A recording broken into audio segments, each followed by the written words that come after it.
Hello, hello, hello. Just a few more minutes, guys. Just a few more minutes. We'll be on. Just catching a little break and we'll be on.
But I never told you that I did hear you. That was like a 2-hour thing. Yeah. I said, I thought there were going to be 1 hour, 2 hours, what's all these times. Anyway, but It's good. I never heard of her. How did she find you? Did you know her? I know. We did something a few years ago together. Because I had never heard of her before. And she's in back east.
The Rebbe says that because he went there, that began the process of him and his father-in-law. The Rebbe speaks about that as that transformation of the transforming France to the positive. Yeah. There is an Orthodox district. Yeah.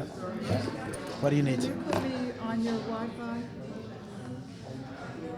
Chassidus. And every time I come here, not Shabbos, that hooks up. For you. Join. I think you're in. I have a mini complaint. It's Yeah. very, very mini because I don't want Yeah. to complain. The flyer for today's It was very small. That's why I made a second one. And it's too small to read. It was not very small. It was absurd. Yeah, So 'cause whoever it's- did that, it also was on a black background, a dark background. So you can't see that. Yeah. Yeah. In the I future- wanted him to put a lot of words because I wanted him to this, but it was hard to put all that. That was my But fault. He could have done a light background. Yeah. No, there was enough Yeah. room. He made the bottom. Yeah. In the Yeah. future, make sure whoever your graphics guy is, Yeah. or send out a separate email, just the schedule. I did that. I didn't get I it. didn't send it. I didn't send it on the email. I sent it in the WhatsApps and some different WhatsApps than this. Maybe Yeah. it's there, but how Yeah. many WhatsApps? Yeah. Thank you. Okay. I guess I'm meant to teach today 6 hours straight. I will not expect much Rahmanis afterwards. Yes. We can ask everyone to please take your seats. Obviously, we want to get started. There's a lot to talk about.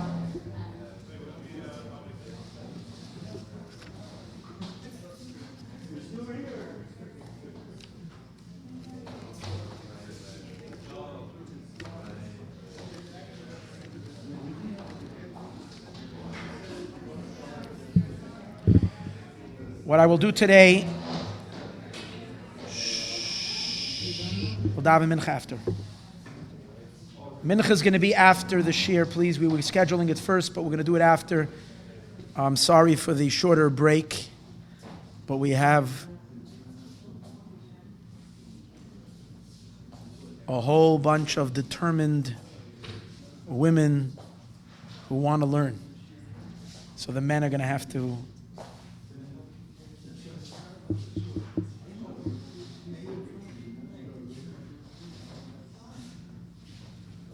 all right, Chavra. I was going to give an introduction. I'm going to skip the introduction. What we're doing today is just simply as follows. I'd like to share with you things the Rebbe said that maybe are not so known that the Rebbe said. And you can draw your own conclusions what they mean. I think they're very clear-cut in what they mean. But I'll let you be the judge. And the thing about it is, this is a non-apologetic delivery of what the Lubavitcher Rebbe said. By Chassidim we know, if you're not a Chassid, this might be a little hard to hear. But by Chassidim we know that a Rebbe is Shekinah medaberes metoich groinoi. The Shekinah speaks through his mouth. So when he says things that maybe we don't understand because it does not fit into our little puny brains, because we don't think or understand how that's possible, okay. So the problem is in our minds, not in his words.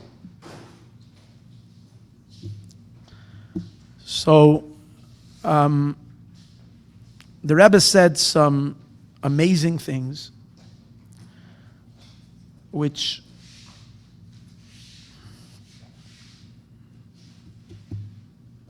speak for themselves, and I'm not even saying anything. I'm just going to read to you.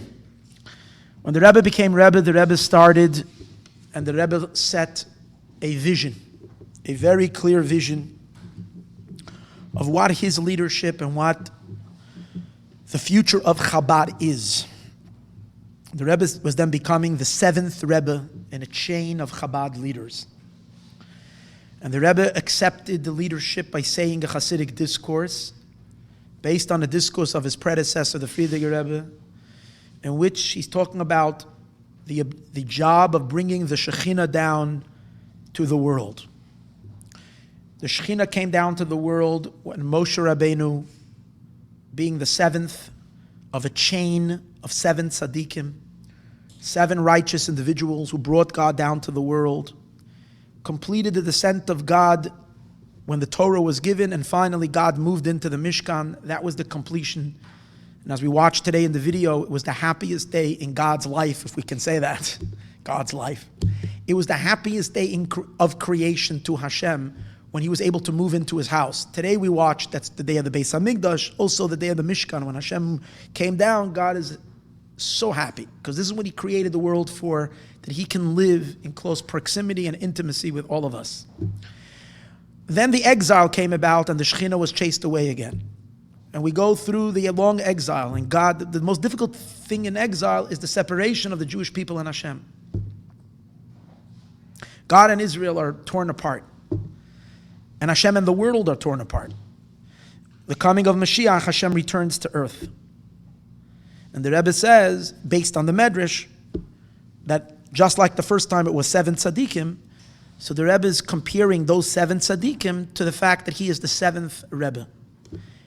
And the objective of the Chabad Rebbes, of the Chabad teachers, is to facilitate the ultimate purpose of creation and bring Hashem down into the world.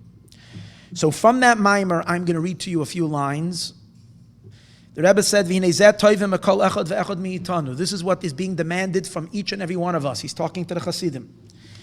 Doir Ashvi, we are the seventh generation. The Chol Ashvi and Chaviv in the seventh are always the most precious. Moshe was special, he was the seventh one in a line. We are the most special of all the generations, he says. The Imayosh Shazesh Anachnu B'Doir Ashvi.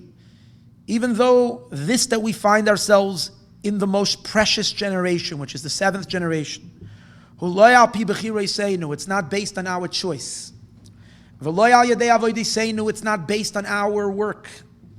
We didn't earn to be the seventh generation. Divine providence has chosen and put us as the seventh generation. And it might even be that in various different ways, maybe it was that we did not want to be the seventh generation. Commentary from myself.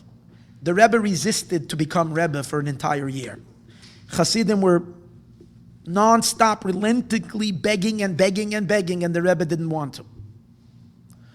But when he conceded and he became Rebbe, he took it on like no other Rebbe took on the being Rebbe than ever before in history.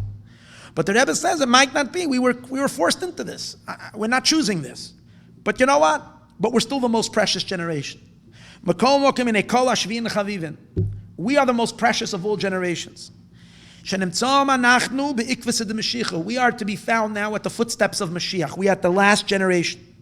We are at the heels of Mashiach, at the very end of the heels. The heels themselves are the top of the heel and the bottom of the heel. We are at the very, very last. And what is our service? The Rebbe lays down the objective of Chabad, of him and his Chassidim, what he is saying, what we're going to do, what's the project. Va'avoda, what's the work? Ligmoir hamshachas hashchina. It is the work from our generation to complete drawing down the Shekinah to this world. V'loirak Shekinah ki hem ikar Shekinah, not just some level of Shekinah, but the main element of Shekinah, which, as it's explained in the Maimer, ultimately refers to the Hashem's very essence. Betachtonim dafka, and where do we have to bring Hashem down in this world? In other words, our job is to make this entire world godly. Well, fast forward 50 years or 40 years after the Rebbe's leadership, he set up a network to make the entire world godly. Right? There you go. But the Rebbe said it from day one. And then and again further in the Maayon. This is demanded from each and every one of us. The Rebbe said this is teamwork. It's not just me. I'm entering this deeply connected and bond with all of you. We need to know, sheyedu, that we should know as migefinzich in doir ashvi, that we are the seventh generation. And that the quality of the seventh generation is that we are the seventh to the first. And what's the idea of the first? The idea of the first, the Rebbe says, it's the type of work that we're doing is that we're not looking to gain anything. We're not looking for anything that we are going to gain. Just like he says, we're the seventh to the first generation. What made Avram Avinu so unique was that Avram Avinu didn't serve God for reward. He didn't want anything. He didn't even want to be the champion who serves God. He didn't want anything. He wanted only one thing, that what God's name should be revealed in the entire world. Nothing for himself. That's the utter Mesiras Nefesh. So he says, Avram Avinu didn't even want Mesiras Nefesh. Vafilu loy Mesiras. Rabbi Akiva was a great tzaddik, but Rabbi Akiva wanted to serve Hashem in the highest way that you can serve God, and that is self-sacrifice. So Rabbi Akiva had some personal desire. Avram Avinu had no desire at all. The only desire was God's desire. So the Rebbe, becoming the Lubavitcher Rebbe, saying to the generation, our job is to give ourselves over to God so much and so deeply that our desire is only the fulfillment of what God's dream is. Ki yadak shekol in yanai, the only thing that Avram Avinu knew, that what does he need to do? He needs to call out b'shem Hashem keil olam. He has to call out in the name of God. Similar to Avram Avinu.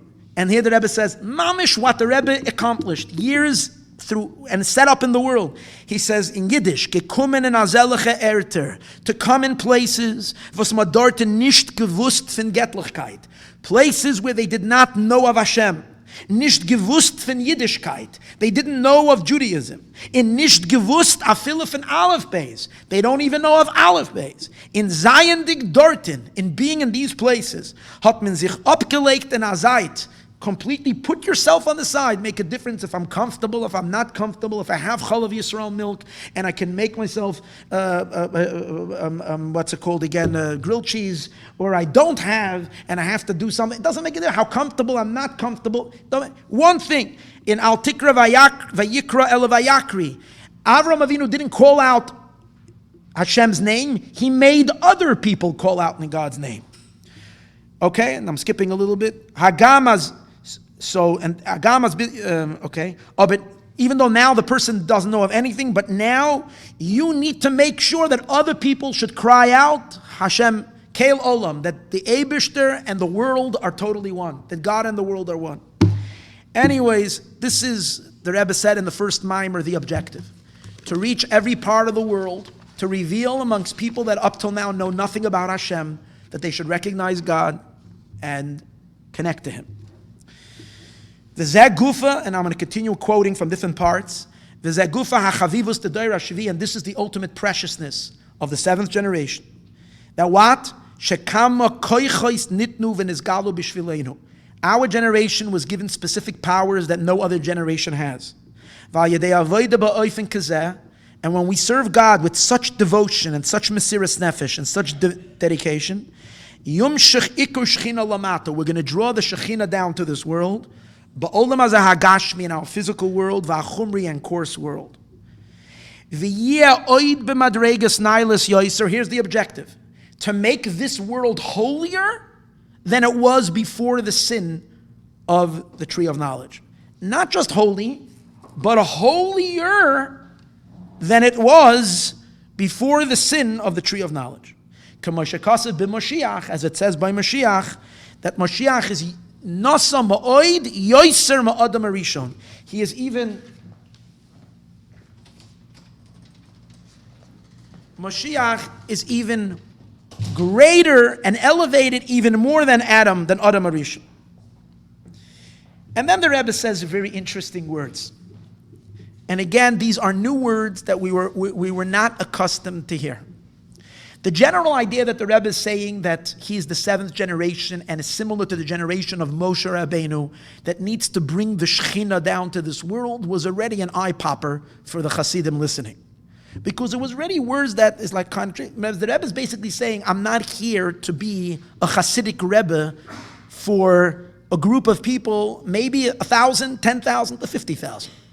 This is a global objective. We need to now conquer the entire world for God. We are the one, we're the closers. We're in the 9th inning. We need to bring about ultimate victory. He said it. Here in these words, and the continues in the mimer, talking about his father-in-law, and he uses regarding his shver, his father-in-law, terminology that is used on Mashiach. V'kvoit kedushis moiri chami admir, and my father-in-law, asher eschalenu hu nasa, who carries our illness, which is a statement that it says about the Mashiach, that he carries our illness. Umachavenu soivlam, and our aches and pains he endures. When he's crushed because of our sins that he's been suffering. We know the Friedrich Rebbe went through a lot of pain and suffering in the hands of the communists and so on and so forth. Now again, this is a year after his father-in-law's passing. Just like he saw in our pain, the Friedrich Rebbe saw the pain of the Holocaust. He saw the pain. Very soon, and very quickly, he will redeem his flock, migolas haruchni, from the spiritual exile, the golas hagashmi, and the physical exile, gam yachtav. So there's two things that I want you to notice over here. The Rebbe is talking with using terminology that is used and spoken of Mashiach, and the Rebbe is speaking about that, about his father-in-law. The psukim that he discussed, a psukim in Isaiah, that speak about Mashiach suffering for the world, so he mentions it regarding his father-in-law. But then he says clearly that just like he saw in our pain, he will and he should very quickly redeem his flock. Now, usually you say Hashem should send down and redeem us, and Mashiach shall come and redeem us.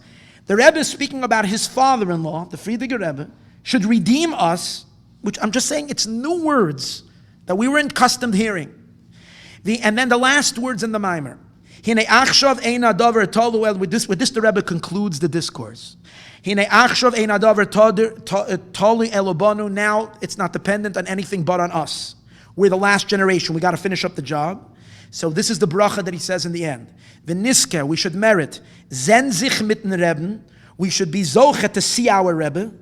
Dolamata in aguf, we should see him here in a physical body. Ulamata ma'asar tvachim, we should see him below 10 hand breadths. That means that's a mashal, that means we should see him very physical. And the last words in the Mimer, again, up till now you will not find any Chassidic discourse ever said by any Chabad Rebbe or by any Rebbe at all, ending with these words, V'hu yigalenu, and he will redeem us.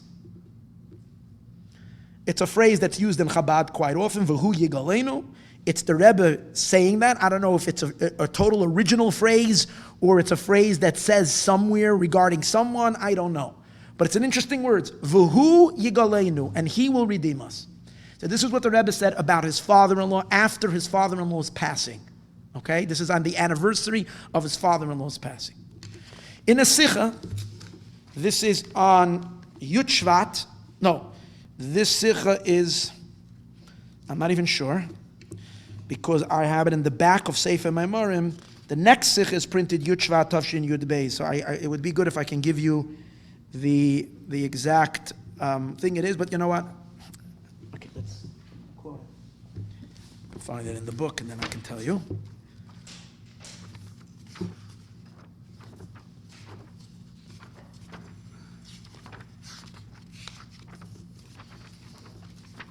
Okay.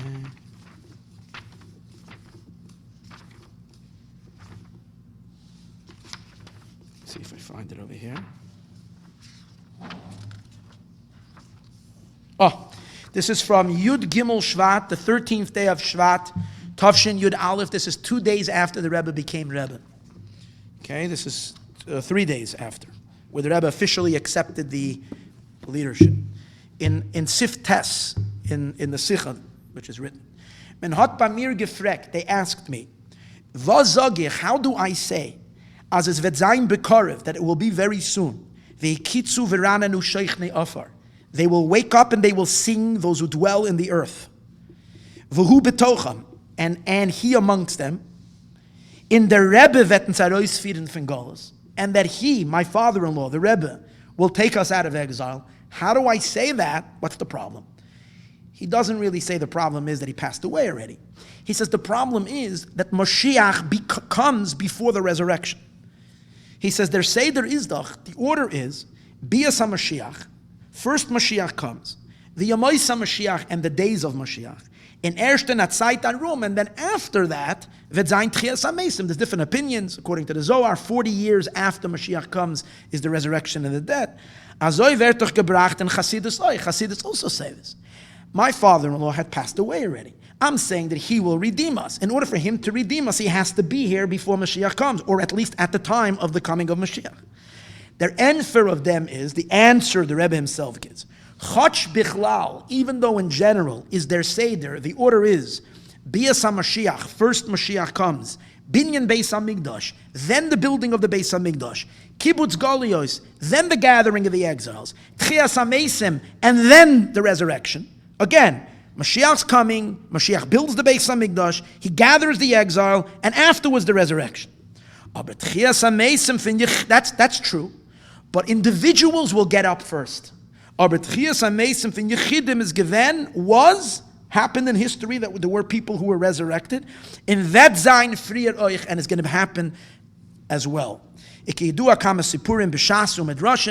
concept of Tchias HaMesim is something, the resurrection happened already in the past. Stories with tzaddikim, and there were stories from the righteous tzaddikim, shehichyu mesim, that brought people back to life. And therefore, he says, it's not a problem for me, and that the Friediger Rebbe should come back alive before or at the time of the redemption and bring about the redemption of us. Now, is the Rebbe talking about the redemption of all the Jewish people, or the Rebbe speaking about the redemption of Chabad? I don't know. I just quoted you what he says. V'hu yigolenu, he will take us out. Okay, next. 40. This was said in the first year, and now there is. If I'm going to try to give you a synopsis of things where the Rebbe said about Mashiach and about himself and so on and so forth throughout all the years, it would be way too much that we can talk about. So I am going to try to just stick to the most gedichte. Most gedichte means the densest stuff. Okay, so I'm skipping over to a fabulous talk which the Rebbe gave 40 years after the above. Again, this was in 1951, what we just mentioned. And now we're going to go to a talk that he gave in 1991, 40 years later. Basically, the Rebbe is summarizing his leadership. Here is where he's talking before he starts, and he's giving a preview of what is to come. Now, he's looking back at the 40 years, and he's speaking about what has been accomplished in the last 40 years. He's commemorating the day of the 28th day of Sivan, which the 28th day of Sivan is the anniversary day that he came to America. He was rescued from France and from Europe during the war, and in 42, 40. When did the Rebbe come? 41? Who knows? Okay, whatever. So at that time, when the Rebbe came to America, it was on this day, the 28th day of Sivan. So the Rebbe is talking about uniqueness of this day. He says, in Yonoy HaMiyuchad Shel Yom Zakai. What is the main inyan of this special day? Harei hu merumiz b'shmoyu b'misparei shel hayoim.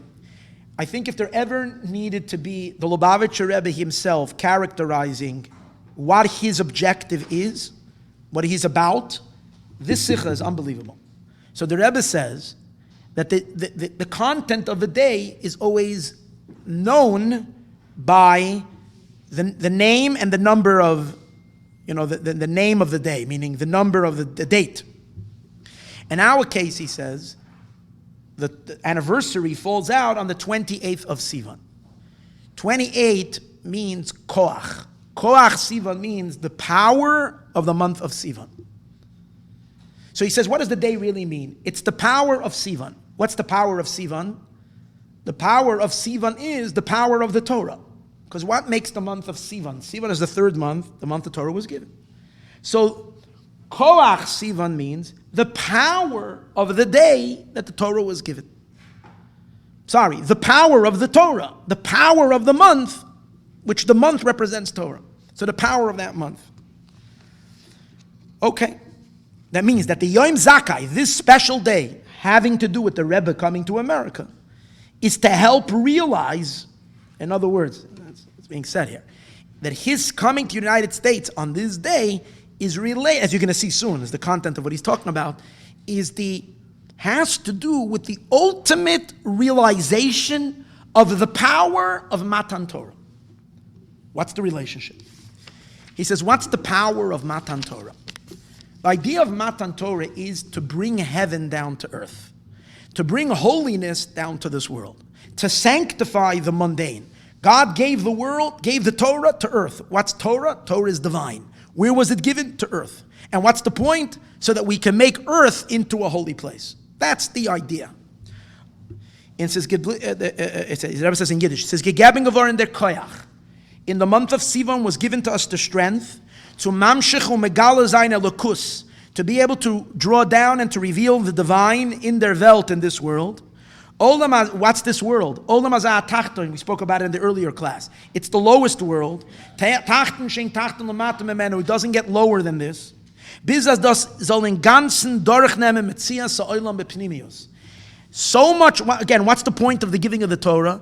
Is that Hashem's godliness and Hashem's truth should fully permeate the otherwise non-godly world, or the most unholy of all existence, which is the material physical existence, and it should so permeate it until it fully infiltrates it, or fully permeates it till it becomes internalized.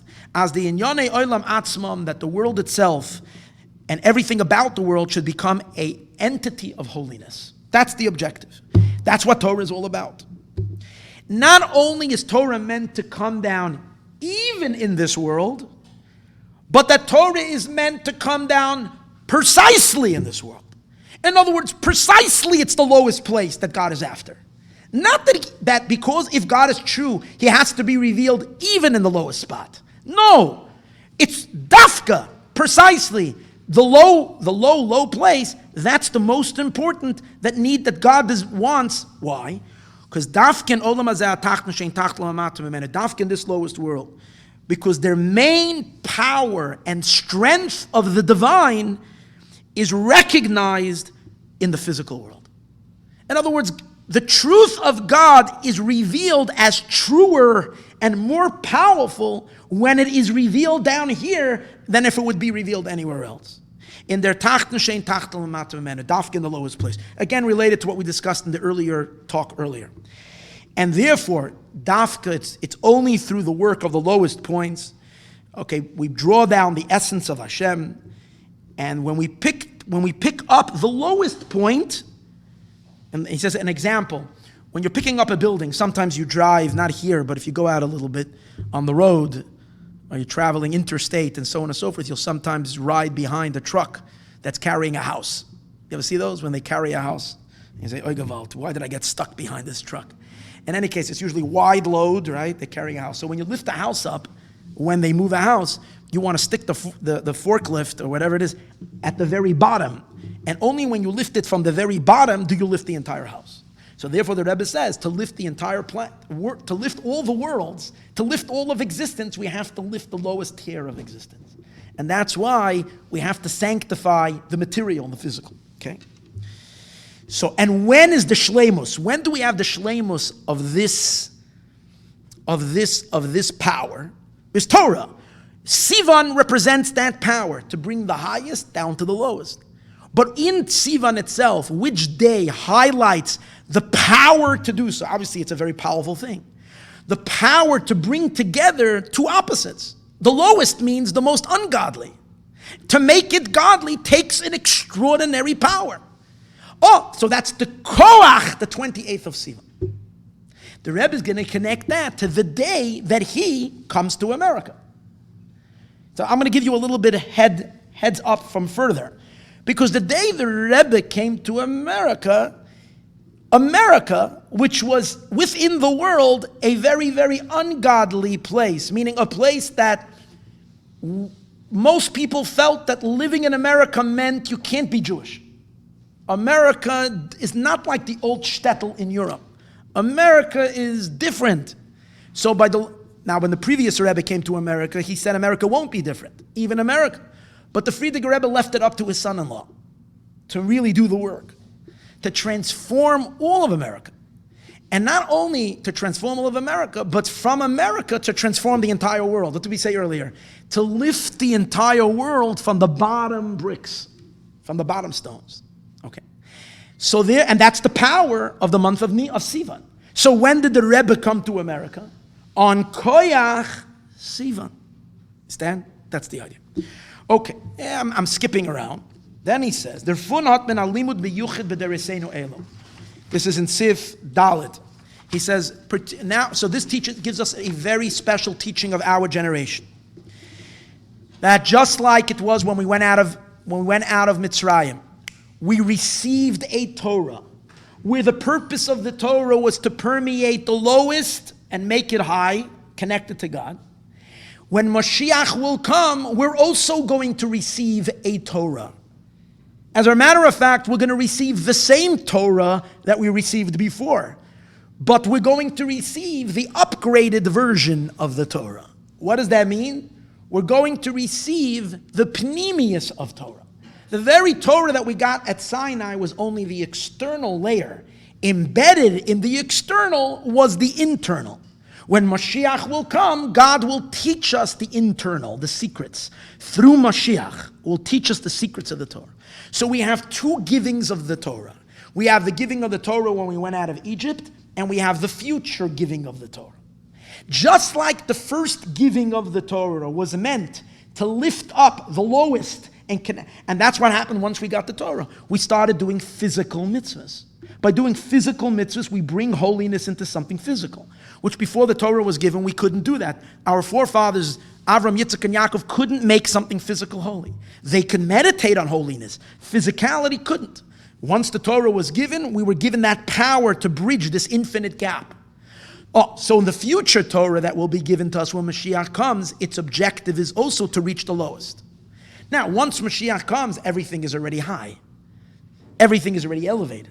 So how can we say that the future Torah that Mashiach is given is meant to elevate the lowest? By once Mashiach comes, already game's over. There's no more lowest. Or it's low, but it's already high, because it's already filled with godliness. So the Rebbe says what it really means is that we get a preview of Mashiach's Torah before Mashiach comes. And we use that preview to reach the darkest of places and to elevate it. What's the preview of Messianic light before Mashiach comes? Or what's the preview of Messianic Torah before Mashiach comes and reveals Mashiach Torah? That's the Baal Shem Tov and Chassidus. The 7 or 9 generations of Chassidic masters that reveal these powerful secrets of the Torah, this is the Torah of Mashiach that we get a taste before Mashiach comes. And its main objective is to reach low places and illuminate the low places. Like you see, the Rebbe says, that Chassidus, Dafka, put its emphasis, Dafka, on serving God in material things. The Baal Shem Tov, that's the gist of what he's saying over here. Like the Baal Shem Tov taught us that we're supposed to not negate eating. Fasting, the Baal Shem Tov was not for holy fasting. The Baal Shem Tov was for holy eating. The Baal Shem Tov was serve Hashem with your body. Serve God, right? It's all about the low, elevating it, purifying, fixing it. And the Rebbe says, the idea of fixing the low is so much more, it's so much richer from the perspective of Chassidus than it is from the Torah we got and we were studying until Chassidus came along. In other words, the first dosage of Torah, even though that too was meant to hit earth, it didn't give us such an appreciation of the earthiness of the world and how precious the lowest is. Dafke Chassidus reveals to us how precious and great the lower elements of existence are, and that needs to be elevated. Okay? Fine. Now the Rebbe says, therefore, it was very, very important that Chassidus itself should make a journey from a higher place to a lower place. So the Rebbe says Chassidus started in a higher place closer to Eretz Yisrael. Where? In the Ukraine, in which Europe, the Rebbe says, in general, is closer to Israel. It's on the upper part of the hemisphere, which, according to the Alter Rebbe's teachings, is closer to where the Torah was given, and therefore the countries are not so, even though we spoke about France as being an exception, in general, the area, the European countries, are naturally a little more religious bent, meaning they're more receptive to something godly because it was, when the Torah was given, that part of the world was impacted to a greater degree. America, the Rebbe says, is on the other side of the globe, and therefore it's more hostile and more coarse, more based on koichi v'oitzim yadi, my power, my strength. I don't need God. I can make a fortune for myself. The power of man, and so on and so forth. That ability, that's emphasized in the lower half of the world. And the chidush of Chassidus will be that it will travel to the lower half of the globe and over there purify. So the Rebbe says in his words, let me say, in the shalsheles fin yafutzu meinesecha chutza. Now the phrase, the idea of Mashiach Torah, Mashiach light, which is Chassidus, being spread across the globe, is coined in the phrase Yafut, which Mashiach said to the Baal Shem Tov. It's known that the Baal Shem Tov came elevated his neshama to the chamber of Mashiach, and he said to Mashiach, when is your master coming? And Mashiach said to the Baal Shem Tov, when your well springs, when the teachings of Chassidus will reach the corners of the globe. When you will reach the four corners of the earth, your teachings, then I will come. He used the term Yafutzu Mainoisecha, your springs, your well springs will reach Chutza. So the Rebbe says, in the work of Yafutzu Mainoisecha Chutza, there were many dargis ushlavim, there were many stages. B'meshech hashiva tisha, in the continuum of the 7 or 9 generations. 7 we mean from Reb Shneur Zalman of Liadi, 9 we mean from the Baal Shem Tov. So this is till our generation. The last, and he goes through how Lubavitch was first in Lubavitch, and Ukraine in general, the Baal Shem Tov, and then it moved. And he goes through where it moved, from which place. And at the end he says the last phase, when we came in Artzes Habris, we came to the United States of America. In which part of America? In Chatzi Kader Atachton, which is the lower half of the globe. In Dart Gufa Bekama Makaimis, and in America itself, we moved from place to place. Bismis angekommen der Ort von Binyan wie gefindt sich itzter. He says, until we arrive to the building that we find ourselves now, Beis HaKnesses or Beis HaMedrash Lubavitch. He says, we find ourselves in this space, in this shul. Which shul? 770. Vias Wert Angeruf. Now, by the way, I want to say something before I continue. Everything that I'm going to read to you today are from public talks that not only the Rebbe said them publicly, but he edited them. He personally edited them. Not only that, with his permission and with his full awareness, it was printed in newspapers at Allgemeiner Journal. That means that this is for the public record. This is not meant to be hushed and said quietly by Chassidic Fabrengens when we close the door and the shades and we're saying such unbelievable things. No, this was said to be publicized. There are things the Rebbe once would say, Shtafke Shabbos, when there wasn't a microphone, and when it came to editing, the Rebbe said certain things should be left out. Whatever I am going to share with you today is not from the information that the Rebbe said should be left out. This is all meant to be publicized. Okay, once we say that, that's the important introduction to what we're going to say. So we see, the Rebbe says, an interesting thing.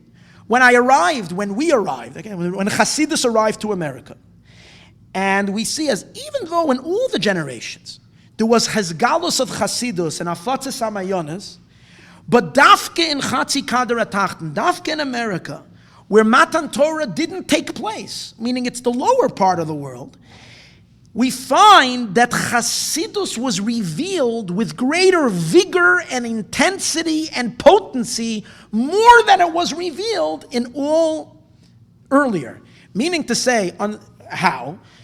First of all, there was more Chassidus that was talked. The Rebbe actually spoke more Chassidus, a ton, non-end.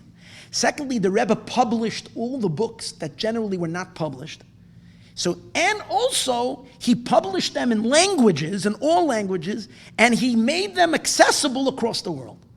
So there was never such a flow of divine wisdom and so spread, and today's days, the Rebbe is even talking before the World Wide Web.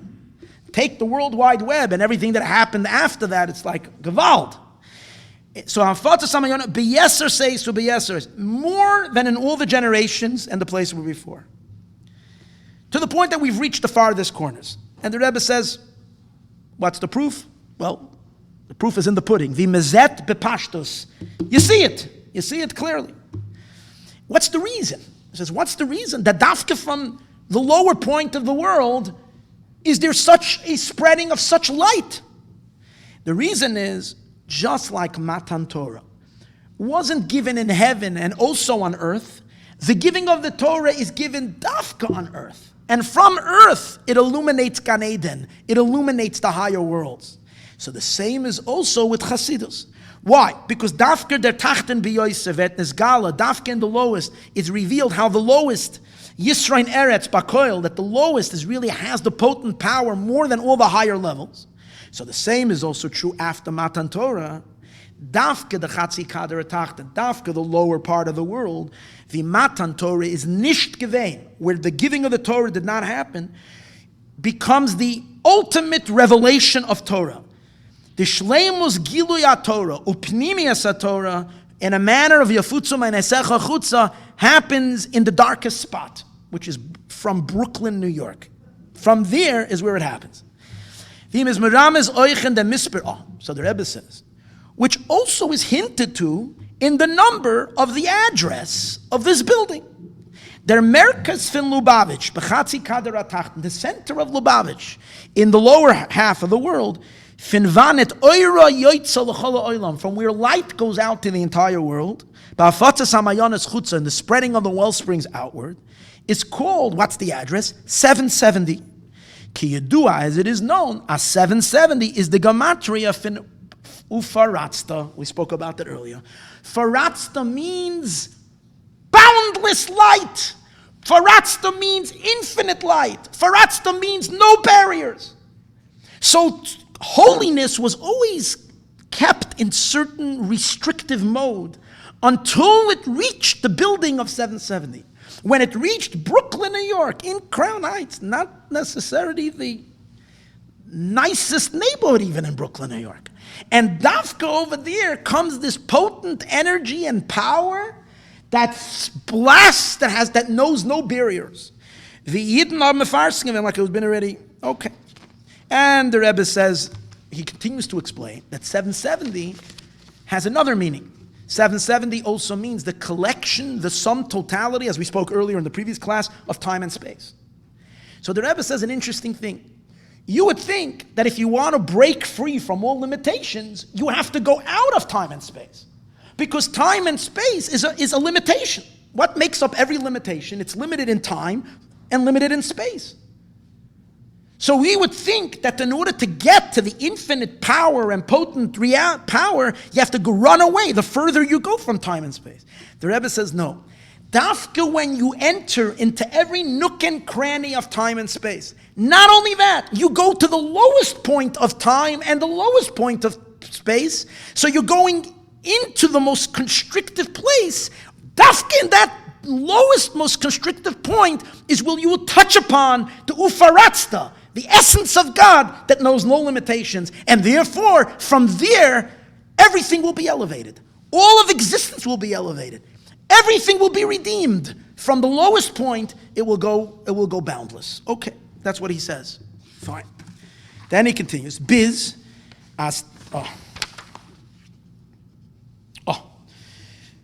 Then he continues. In their art 770, and this place of 770, this is on page 642. You don't have it in front of you, but I'm in Sefer HaSichos. In this place called 770, Gematria Faratzta becomes the source and the empowerment of spreading Chassidus in the entire world till we accomplish Paratzta, Yafutza Menesecha and Chutza, till we reach the farthest places and we reveal how the lowest has the power of the Ein Sof. Fine. Ches. In Sif Ches, the Rebbe continues. Al Pia now, based on this, is verstandig the Shlichus von dem Dor. We understand our mission, the Shlichus of our generation. Afal Pi, even though, was me gefindt sich in Olam Hazeh Atachten, even though our generation, we find ourselves in the lowest world. And we're also in Golus. We're also in exile. And in Golus itself, we are in the lower part of the world. So we're in a darker place. But this is the place where most Jews are. Okay? Is Adarabba. Dafke fun und in dem matzav. It's precisely from the darkest place in exile. Umakam atachten v'hagolus, and a very... Listen to this. Biz in tachton she'ein tachton lamatam emeni. Till we reach a point where it's not possible to go any lower. Okay, we can argue and say Hollywood is a little lower than Brooklyn, New York, but that's why we're here. And we're all part of that work. It's that work. It's all connected to that point. Take a look.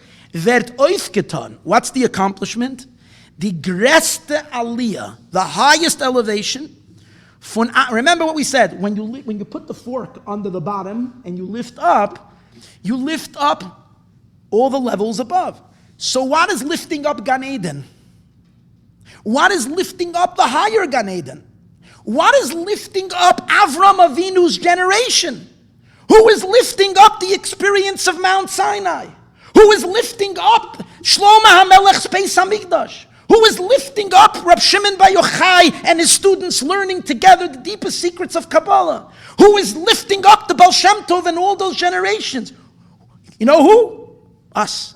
We, all of us, and our mitzvahs that we're doing today, since we're the final generation that is lifting at the very bottom, we're lifting everything up. In the Dargis and Doirish Shalifnei Ushalamaylam as we're lifting Koilel Oich fin Chatzi Kadra Elyon. We're also lifting up all the work that was done in the upper part of the hemisphere. Und die Doiris Nailim B'Yoiser, and even the highest generations, like the Rebbe says explicitly, like Moshe Rabbeinu's generation, Biz the Aliyah fin the Geula Mitis Vashleima, which is up to the ultimate Aliyah of Mashiach. A Geula, which is a Geula that's going to be for the whole world, fine. The Rebbe continues, let me say an interesting thing. He says it's precisely because of this that this Geula is going to be permanent, it's going to last forever. Because how is something destroyed? How is something stopped? You have a power that comes and opposes it. But if you get this Geula from the lowest point, so there's nothing left that can ever oppose it, because you fixed everything. You fixed, even the darkness was transformed. So there's nothing that can ever oppose it. You know what I'm saying? The Rebbe is saying. So that's why Dafka, this Geula, is going to be permanent. Okay, now, Tes, V'yesh Loimar. Okay, here is where it gets really spicy. Okay, pay attention to what is being said. V'yesh Loimar we can say. So just like it is regarding the general idea of Golus and Gul, you're going to hear things now that you're wondering of like, wow, did he really say that? So I'm warning you, get ready. So the Rebbe says, just like it is regarding Golus and Geula, so it is also that from the lowest point, all of existence is elevated. This will also true regarding to the specific place, where we are exactly in the lower hemisphere. That since that this is the Migdosh Ma'at, this small temple, which he's saying is 770, is their art, is the place where my father-in-law, Kvod Kedushas Mari Chami Admi, Nasi Dareinu, the Nasi of the generation, Hat Kevea Gavein Makomos, put his place over here, that this should be the source to spread the well springs of Chassidus to the entire world. Their dafka in unfundem art oifketan di Geula. From this place, in this specific location, in this specific address, is where it accomplishes, this is where the Geula happens, binyan Beis HaMikdash, and the building of the Beis HaMikdash HaShlishi, Mikdash Hashem Koinedach, that from here will be the construction of the third temple. Okay. The Afal people, you ask a question. What do you mean from here is going to be the building of the third temple? The building of the third temple, everybody knows, has to be in Jerusalem. The Afal Piyaz Mekayim, so the Rebbe says that, even though its place is in Eretz HaKodesh, is in the Holy Land, in Yerushalayim HaKodesh, and in Jerusalem, Al Har HaKodesh, on a holy mountain, is aber vibalta dos vert oifgetan, since it has been accomplished, durch Maseinu v'avodeseinu kol zman meshech zman hagolos, Mashiach and the third Beis HaMikdash is a byproduct of what we do when we're blindfolded and we work and our hands tied behind our back and we work in Golus, our work that we accomplish, that produces Mashiach. Ubefrat, and more specifically, the work that we do not during the whole Golus, but the work that we do during the last sliver, the last generation, that's the primary work that builds the Beis HaMikdash, which is the work of spreading Chassidus across the world. Hotman in dem art, so therefore this is the place, and Dafka in dem art, and Dafka over here, die ganze, hear these words, die ganze Zugreitingkeit zum Mikdash Hashem Koinen Yadech. We have the entire preparation for the Mikdash, for the holy temple that God is going to make, God is going to build. So this is the place that is the final preparation for now. What does that mean? Let's continue. Biz, tool, as take off a miyat, instantly, vert in dem art, it will become in this place, der gilui fe Migdash Hashem koinenu yadecha. The gilui of the third Beis HaMikdash will happen in this place. Was das ken doch kvoit kedushes moirichami ad ben asida reinu monin. My father-in-law, the Rebbe says, the Rebbe can demand this in Oisfirin, and he can accomplish this. As zum allem ersten wird der Gilui für Migdash Hashem koinen Yedecha in dem Ort. That when the third Beis HaMikdash will be revealed, first it will be in this place. And the Rebbe says in Yiddish, 770 in 770. Wie hat gelebt, where he worked in Getan Avidasai. And then from there, okay. Now here the Rebbe seems to be saying that what? That the Friediger Rebbe, because he did all the work, he can kind of demand as payment that once the Beis HaMikdash is revealed, it starts over here, and then eventually it will go there. This is what the Rebbe says, but let me just stop over here. So what was the Rebbe saying? Our generation, related to the work of spreading Chassidus across the entire world, is the ultimate realization of what the Torah needs to accomplish. The Torah needs to accomplish to permeate the lowest point with Kedusha. This is the final work, gets done through the work of Chabad in the last generation, work of the entire generation. But this idea of spreading Chassidus globally, which is inspired not by a place in Eretz Yisroel, but it's inspired by a place in the lower part of the hemisphere, which fits the whole idea that dafka from the lowest comes the highest. So therefore, we finish the work, we get the reward. I shouldn't call it reward. We get the outcome. The outcome is all of our Torah and mitzvahs are realized in the splendored Beis HaMikdash. So the Rebbe said, where is that Beis HaMikdash deserved to be revealed? Over here, because this is what produced it. And then it will go there. Fine. Over here, the Rebbe says it vaguely and doesn't say it as an absolute conclusion. The Rebbe says it as, my father-in-law can demand it. A few months later, the Rebbe handed out a kunteris. I think the Rebbe gave it out. Anybody who knows better than me the history. I think the Rebbe handed it out. Maybe not. I'm not sure. But whatever it is, it was published and maybe even handed out directly by the Rebbe, called Beis Rabbeinu Shebebavel. It was again an edited sikha. Do you know if it was given out? No, it wasn't given out. No, it was just published. It was published a Beis Rabbeinu Shebebavel. And again, and when I say it was published, it means it was published in the Allgemeiner Journal as well, which means it was published in the newspapers. And over there, the Rebbe is talking about, again, shuls, and about his particular shul, 770. And let's see what the Rebbe says there. As I told you, I'm going to try to, I'm not controlling myself. I'm drawing conclusions. I shouldn't do that. I should let you draw the conclusions. But, okay, I'm going to try to be a little better. Here we go. Here there's another talk the Rebbe gave. This will conclude the subject on this point. We have a few points that I want to go through with you today. So here the Rebbe says, there is a pasuk in Yecheskel. In Yecheskel it says, Hashem refers, this is a good thing to be talking about now in the 9 days, 3 weeks. Hashem says, I will be to you, I will be for them, for a small bit temple, ba'artzois in the lands, asher ba'u shama, that they have come there. What does that mean? The Beis HaMikdash is in Jerusalem. I will be to them. Amar Rabbi Yitzchak. So Rabbi Yitzchak says, this is a passage in Masechtas Megillah. Elu bata knesiyos ubata midrashe shebebavel. This is referring to all the Beis HaKnesses, all the shuls and all the study halls that are in Babylonia, meaning wherever Jews are in exile. The shuls that we have, like this shul today, is a small temple. And that means it's a little bit of a Beis HaMikdash. A shul is not just a shul. A shul is a mini Beis HaMikdash. That's what it means. Hashem says, I will be to you a mini temple. So Rabbi Yitzchak says it's all the shuls in exile, in the diaspora. I think it's Reb Abba, or maybe Reb Eliezer. It's Reb, okay, I'm not sure. Amar Zeh Beis Rabbeinu Shebebavel. So the other sage argues, and he says, it's not every shul, it's the house, it's the, it's Reb Elazar, that's who it is.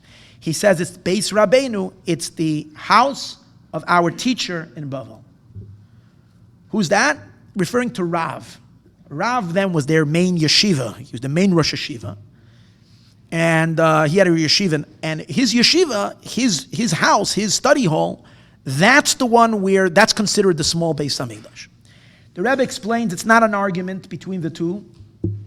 Both of them agree that every shul is a little Beis Hamikdash, but they both also agree that the primary Beis Hamikdash, during the time of exile, when we don't have a Beis Hamikdash in Jerusalem, is the shul of the main tzaddik of the generation, the teacher of the generation, Beis Rabbeinu Shebebavel. Okay, fine. So he begins by bringing this medrash, by this Gemara. Then the Rebbe continues and he brings, in the same page in the Gemara, in Masechtas Megillah, the Gemara also brings the idea, the Rebbe says, in order to support this concept, that there are gradations in how much something is considered Beis Hamikdash. It can be a little Beis Hamikdash and it can be more Beis Hamikdash. We can see that from something else. On the same page of the Gemara, Masechtas Megillah, Daf Chavtes, page 29, the Gemara also says that wherever the Jewish people go, the Shekinah goes with them. The divine presence, the Shekinah goes along with them. So the Gemara asks, where is the Shekinah now? What's the address? I want to drive over. So the Gemara says these words. Abaya answers, and he says, Beis Kinishta de Hutzal. I know of the shul where the Shekinah is. It's the Shekinah, it's the shul in Hutzal. Hutzal was a little town. And then he says, another shul. A shul called Shaf v'Yasif. It's another shul. That's in the town of Neharda. Okay. And then the Gemara says, not in two places, because the Shekhinah's main residence is only in one place, not in two places. Sometimes he's here, and sometimes he's here. Zimnin hacha, v'zimnin hacha. At times, Shekinah will move around between these two primary shuls. So the Rebbe says, you see from here, that there is one makom miyuchad, one yesh, Yisrael is a yeshnai makom miyuchad, one particular place, shuhu tumuras hamikdash b'Yerushalayim, that takes the place of the Beis Hamikdash in Jerusalem, shaboy ikar hashras v'gilu hashchina, the main dwelling of the Shekinah is in that place. Shalachen, therefore, it can't be two places. Loi tema hacha v'hacha, you can't say here and here. Elozimnin hacha, at times it was here, uzimnin, and sometimes it was somewhere else. Okay, fine. V'oid v'ikar. Now the Rebbe continues in Perek, in the third Perek, that this quality, that there is a Beis Rabbeinu Shebebavel, which is the primary place that's called the Beis Hamikdash. It's also the primary place where the Shekinah resides. So the Rebbe says, is not just special during the time of exile, but it's also very unique during the time of the Geula, during the time of the redemption. Why is it unique during the time of the redemption? Because the sages tell us that all the shuls that are in the diaspora, all the shuls across the world, are going to be uprooted when Mashiach comes, and they're going to go to Jerusalem. Okay? Asidin b'teknisiyos b'temedrasha shebebavel sheyikvu be'eretz Yisroel. It says clearly that the shuls of Babylonia, which doesn't mean only Babylonia, means all over the diaspora, are going to go to Eretz Yisrael. Okay. Therefore, and by the way, so he brings from the Marsha, okay, Marsha was one of the great commentators on the Talmud. That's why it says in the Midrash, La'asid Lavai, when Mashiach will come, Yeh Beis HaMikdash Gadol Ki Yerushalayim. The Beis HaMikdash is going to be so big, it's going to be as big as Jerusalem. Why? That's what the Gemara says. The Medrash. It says that Eretz Yisrael will cover the entire world. Jerusalem will be the size of Israel, and the Beis HaMikdash will be the size of Jerusalem. Why will the Beis HaMikdash to become so big? So the reason is, the Marsha says, because Ir Shechubra La Yachdav, because all the shuls will attach itself to the Beis HaMikdash. So imagine all the shuls from Europe, all the shuls in Morocco, all the shuls in Iran, all the shuls in the United States, all the shuls in England, everywhere, in Australia, all the shuls will be attached to the Beis HaMikdash. So obviously it will be very large. It will be an entire city. It will be the size of Yerushalayim.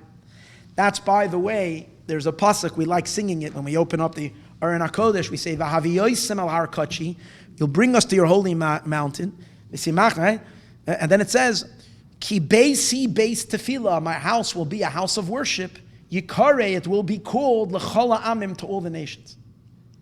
So what does it mean? My house is a house of worship that will be recognized by all the nations. What does that mean? It means that since these shuls were once part of the nations, they all were in the geographic locations in their various different places. Now they became part of the Beis HaMikdash. So attached to the Beis HaMikdash is a little piece of Italy. Attached to the Beis HaMikdash is a lot of Poland. Each nation will say, oh, that's my portion in the Beis HaMikdash. The shuls that were there, and of course they were burning down the shuls in those places, but whatever it is, their shuls that were then later attached to the Beis HaMikdash, that's the Yikare L'chol Ha'amim, the nations will see in them. Okay, fine. So now the Rebbe says, V'yesh loimar, hear these words, Shechibur abot k'neisiyoi shebachol eretz ha'amim lebeis ha'mikdash to la'asid, when all the shuls will become attached to the Beis HaMikdash, when Mashiach will come, it won't be equal. Obviously, there will be some shuls that will be attached directly to the temple. And then some shuls will be attached to the first shuls that are attached directly to the temple. And then there will be other shuls that will be attached to the second shuls that are attached to the first shuls that are attached to the temple. And so on. The shuls will be, obviously, it'll have to be done in some architectural way that it will be looking really good. It will be beautiful. How will that happen? You'll need an infinitely smart architect to be able to put that together, that puzzle. But whatever it is, it's going to be put together. But there are shuls that are going to attach themselves directly. So the Rebbe says it makes sense that the shuls that are the main temples during the time of exile, which are the main temples, where the leader of the generation, where Rav lived, right? Let's say the Rav's shul. Let's say in the days of the Arizal's shul. The days of the Baal Shem Tov shul. These shuls that are the primary shuls where the Shekinah is, they're going to be first ba'achibur lebeis hamikdash, and the attachment to the Beis Hamikdash. Sheyil mechubarim mamish lebeis hamikdash. They're going to be literally attached to the holy temple. V'al yadam, and through them, ube'emtzuusam, and via them, they will serve as the outlet where all the other shuls will plug in. Okay? All other shuls that are in the Eretz Ha'amim. Okay? Interesting idea. Then he continues and he says, V'yasei ramazeh yesh loimar. And more than this we can say. This is a very big chiddush. And this is where, again, goes back to what I was telling you in the last talk. The Rebbe says, Shahamigdash de la'asid, the future Beis Hamikdash. Yizgale tchila b'hamakoim shenasa migdash v'yeshev sham. Is going to reveal itself in the place where the Beis Hamikdash traveled, because I'm going to go back. One of the shuls that I mentioned, the Gemara mentions two shuls. One of them is called Shaf v'Yosef. Shaf means means flying or transported. Yosef means it settled. The reason they called that shul in Naharda Shaf v'Yosef was physically they built it from stones that they brought from Jerusalem. Some say they actually took stones from the Beis Hamikdash and they built it. Spiritually, it says the Beis Hamikdash flew from Yerushalayim and it was destroyed physically, but its holiness was transported to that shul in Babylonia. So that's the meaning, that Shaf v'Yosef. So the Rebbe says, where is the future Beis Hamikdash going to first reveal itself? In the place where the Beis Hamikdash is hiding during Golus, which is in the Beis Hamikdash. Sheyashasham bizman Golus, umisham, and from that place, yetak l'makoyma b'Yerushalayim, it will go to its place in Jerusalem. Why? Why is that? Yesh loimar, why? We're waiting for a Beis Hamikdash. What basically I'm saying is, I'm not me saying, the Rebbe is saying, what's ground zero for the Beis Hamikdash? When you want to you want to watch the spectacular moment when the third temple is going to come down. So where are you going to stand there? Where are you going to watch? So you say, get seats. Go somewhere, stand in the old city on the rooftops. They have some great rooftops over there where you can look over Harabayas and wait for the temple to come down. The Rebbe is saying a chiddush over here. You might be looking in Brooklyn. I'm not going to get to that. I'm going to get to that, where he explicitly says where. He's not stopping here. But the idea even that it's going to come down in the place where is the main tzaddik of the generation, or the main shul, the Beis Rabbeinu Shebaba, whoever that is, that we'll see later. But let's first be karo. So the Rebbe says it's very simple.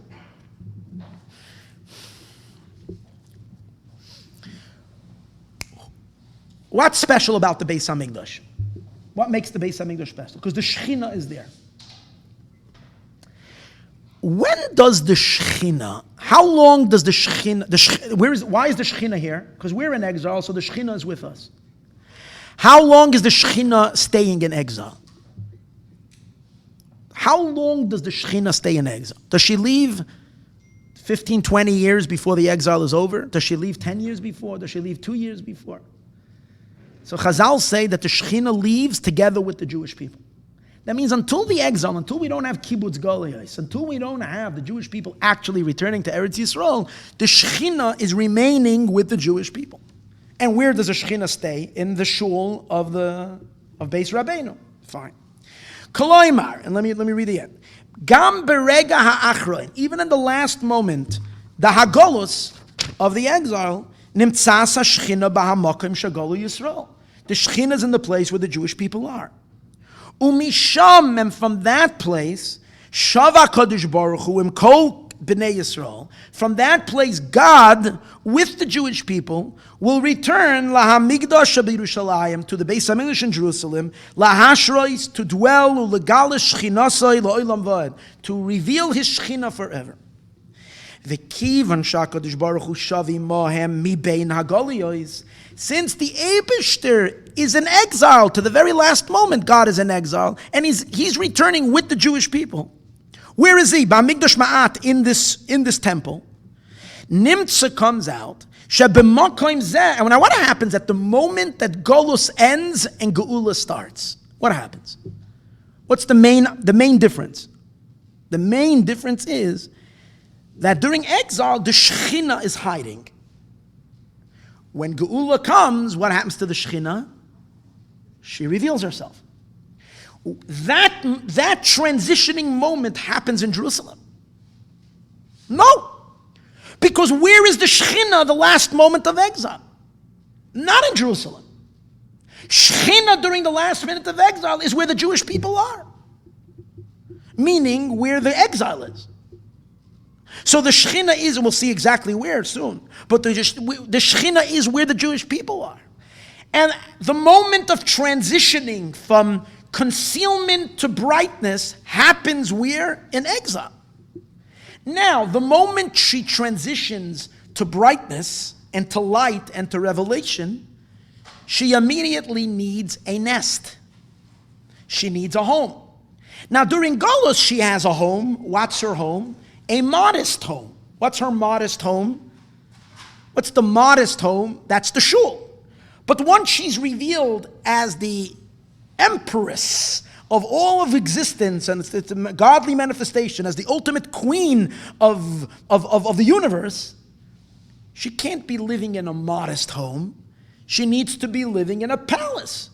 So immediately, there needs to be a Beis HaMikdash to facilitate her.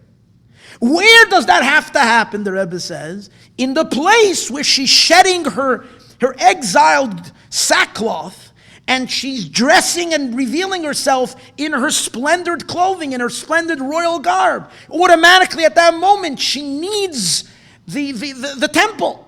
So where is the Beis HaMikdash then going to be revealed? B'makom, where the Shekinah is. The Rebbe is just doing the math. He's putting together. Let's just think, as we think it out, because you know what, most people never thought out all these details. The Rebbe thought about Mashiach all day long. So he thought about all these details. The moment Mashiach will come, it will happen where the Shekinah is. Follow? Mitchila nases geulas hashchina, and therefore his galusa b'chol ha'toikif, she reveals herself in all her strength, v'ashleimus, shezeh inyan migdash ha'asid, which is the Beis HaMikdash. Or in other words, the Rebbe puts it in these words. Just like the Shekinah returns by the time of the Geula from the place she is in Golus, so too the Beis HaMikdash will return to Jerusalem from the place where it was in Golus. Follow? The Shekinah returns from there. The Beis HaMikdash will also return from the place where the Beis HaMikdash went. Beis HaMikdash never really got destroyed. It just traveled somewhere. So from there it will return. Just like he says, Chazal say an interesting thing. Where is the Sanhedrin going to reconvene? When Mashiach comes, one of the great things we're going to have is we're going to have a Sanhedrin. Grand court of 70. Where are they going to reconvene? So the sages say they're going to reconvene in Tiberias. In Tiberia. Why in Tiberias? Because that was the last place they sat before they were completely dismantled. So when they come back, even though they belong in Jerusalem, they're not going to be immediately in Jerusalem. They're going to reassemble in Tiberias, and from Tiberia, they're going to come back to Yerushalayim. So the same the Rebbe says is from the place where it was left off, its dark state, from there it's where it's rebuilt. Fine. For Ula Yesh Loimar, the Rebbe says a chidush nifla. Shemerum is belashon harambam. This is hinted to in the words of the Rambam. This is something that gives you chills when you hear what the Rebbe says. The Rambam describes what Mashiach needs to do in order to prove himself to be Mashiach. Number one that he needs to do is he needs to, he has to influence the Jewish people to do mitzvahs and then whatever, and fight wars of God. And then the Rambam says, not when the Rambam describes what Mashiach needs to do, but when the Rambam actually says the process that happens. So if we will see a person who will do so and so, and the Rambam says v'yivne migdash b'makomo, and he will build the Beis HaMikdash in its place, then we know that he's Mashiach. Okay. So the Rambam says, "V'yivne migdash b'makomo." And the Rebbe says the word b'makomo seems to be redundant. Where then should Mashiach build the Beis HaMikdash? Not in its place. He's going to build the Beis HaMikdash in Turkey, in Istanbul. Where should he build the Beis HaMikdash? He's going to build the Beis HaMikdash. V'yivne Beis HaMikdash b'makomo. Of course, it's b'makomo. So the Rebbe wants to say in the bottom, I'll be pashtus. The idea that Mashiach has to build it b'makomo, it's one of the tests, basically. If he knows, because no one knows exact location. So if he knows exact location, that's a testimony to his prophecy powers. Okay. But this will know, because he doesn't say it's prophecy, he will know that he will know exactly how. But the Rebbe wants to argue that really possibly the L'chayra, so he says that Shemekoymai Romes, when it says Bimakom, the Rebbe is not saying that this is simple pshat, but he says it's alluding to and it's hinting to. Gam also al Mekoymai shel Melech HaMashiach bizman haGolus. That when Mashiach will build the Beis HaMikdash, Bimakomo, when it's placed, means that he builds a structure in the place where he is, where Mashiach is, not in the time of exile, before exile is over. Sorry, not in the time of Geula, in the time of exile. He builds a Beis HaMikdash in its place. Hainu Shabi, which is the Hainu Shabi Yosei Begolus, when Mashiach is still in exile. Why? Because Mashiach too is a mistake that people think that Mashiach is living somewhere in a cobblestone street in Jerusalem. It's not true. It says that Mashiach sits in Edom. Shesham Yoshev, over there he sits umamten umetzapel ligoeles b'nei Yisroel. He waits breathlessly to be able to redeem the Jewish people from the exile. Ushchina yimon begolus, and take the Shekinah out of exile. So in that place, boine melech HaMashiach migdash. The Melech HaMashiach builds a migdash, which means he builds a temple, which means he builds a shul. Shehu me'ein v'dugmas HaMigdash b'Yerushalayim, which is similar to the Beis HaMikdash of Jerusalem in the sense, not that it looks dissimilar, but it's the same. Shenasa Migdash v'yeshiv sham, that because we said earlier, the Beis HaMikdash comes and dwells there. B'toyer hachana. This is a preparation for the ultimate Beis HaMikdash. Sheyizgal atchila sham. It's going to reveal it because the third Beis HaMikdash will reveal itself first there. Umisham yashuv imam Kadosh Baruch Hu v'knesses b'nei Yisrael Yerushalayim. From there, it's going to return to Yerushalayim. The Rebbe actually proves with this we'll understand something else amazing. The Rebbe says that when Mashiach comes, he stands on the rooftop. He stands on the rooftop, and he tells the Jewish people on the roof of the Beis Hamikdash, and he tells the Jewish people, Higia Azman Gulaschem, the time of your redemption has arrived. So the Rebbe says, what does it mean? Mashiach stands on the rooftop of the Beis Hamikdash, and he tells the Jewish people, my humble ones, the Geula has arrived. Let's understand that, the Rebbe says. When exactly is Mashiach saying that? If Mashiach built already the third Beis Hamikdash, then everybody knows Mashiach has arrived. What do you think? If the Al-Aqsa is going to be removed and we have a temple over there, do we have to stand over there? Mashiach has to stand on top and yell, hello everyone, hello. The Geula's here. Of course, everybody knows. How can we do that without, it's for sure. Mashiach has, so it must be, if Mashiach is telling the Jewish people from the rooftop of the Beis Hamikdash, the Rebbe says it can't mean the roof of the Beis Hamikdash proper, because if the third Beis Hamikdash is standing already, it's shenfartik. So the Rebbe says, you know what it means? It means the roof of the Beis Hamikdash of Mashiach's shul, where Mashiach lives before the Geula. And that's the shul. And from that place, Mashiach is speaking and telling the Jewish people the time of redemption has arrived. It's an incredible chiddush. And the Rebbe says, by the way, that will explain why Mashiach goes on the roof. You might say he's going on the roof so he can be heard. He's standing with a bullhorn on the roof. But really, why is he on the roof? So he says it's not the roof doesn't have to be understood literally. Roof is the only part of the Beis Hamikdash that's not holy. Doesn't have the sanctity of temple. Any other place in the temple has holy, but the roof doesn't. So the fact that it says Mashiach stands on the roof is to tell you that when we're saying Mashiach is standing in a Beis Hamikdash, we're talking in a Beis Hamikdash that does not have the sanctity of Beis Hamikdash. Which is that? Mashiach's private Beis Hamikdash, not the big, future, great, grand Beis Hamikdash that's going to be when Mashiach comes. That's the way. That's what he says. Okay, now let's add. The Rebbe says that to further get this, let me add another few. There's a few more shockers over here. The Rebbe says that why taka? Why really is this?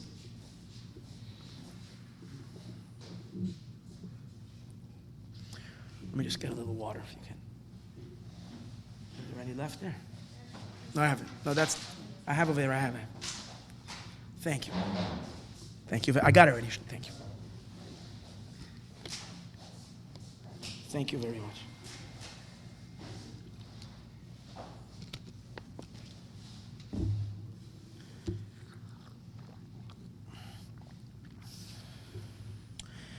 He says part of what makes the Shekinah be in that place, the Rebbe says, is because, in addition, is also because it's Beis Rabbeinu. Let's understand that. Rabbeinu means the leader of the Jewish people. He says, why does God, in general, dwell amongst the Jewish people? Why does Hashem rest His Shekinah amongst us? Because He loves us. He loves us with an infinite, boundless love. That's why Hashem dwells amongst us. Now, how come? So why was? And where's the place where the Jews hang out? In the temple. Now, when we don't have a temple, where do we hang out? We're supposed to hang out in shul, okay? That's the place. So when we all come together in shuls and where we congregate, that's where God is, because the Shekinah comes. But since individual shuls only have a small group of Jews getting together, so how much of the Shekinah reveals itself in a shul? A little piece of the Shekinah, so to speak. A little part of the Shekinah, because it's a little piece of the Jewish people getting together there. Why did the Beis Hamikdash have the entire Shekinah revealed? Because all Jews came to the Beis Hamikdash, so the whole Shekinah was there. But during the time of exile, a little bit of the Shekinah is in the Vishnitz shul, a little bit of the Shekinah is in the Babiv shul, a little bit of the Shekinah is in the Ashkenaz shul, and the this shul and that shul. Every shul has a little bit of Shekinah. So no one has the general Shekinah. Is there any place where the general Shekinah can reside? Only the place where all Jews come. But during the time of exile, every Jew has a few shuls that he will not walk into. So if that's the case, how do you have a shul that really has all Jews in that shul? So the Rebbe says there's only one answer. Since the Nasi, since the leader of the Jewish people, his neshama includes all the neshamas of the Jewish people. So wherever the Rebbe of the Jewish people is, all the Jews are there. If there's one place where every Jew is in the nerve center where the Jewish people, where the tzaddik that cares about all the Jews. His neshama has in himself every single Jew. So therefore, wherever he is, that's all the Jews are there. If all the Jews are there, the Shekinah is there. Very simple. That's why the significance of Beis Rabbeinu, because that's the center location. Fine.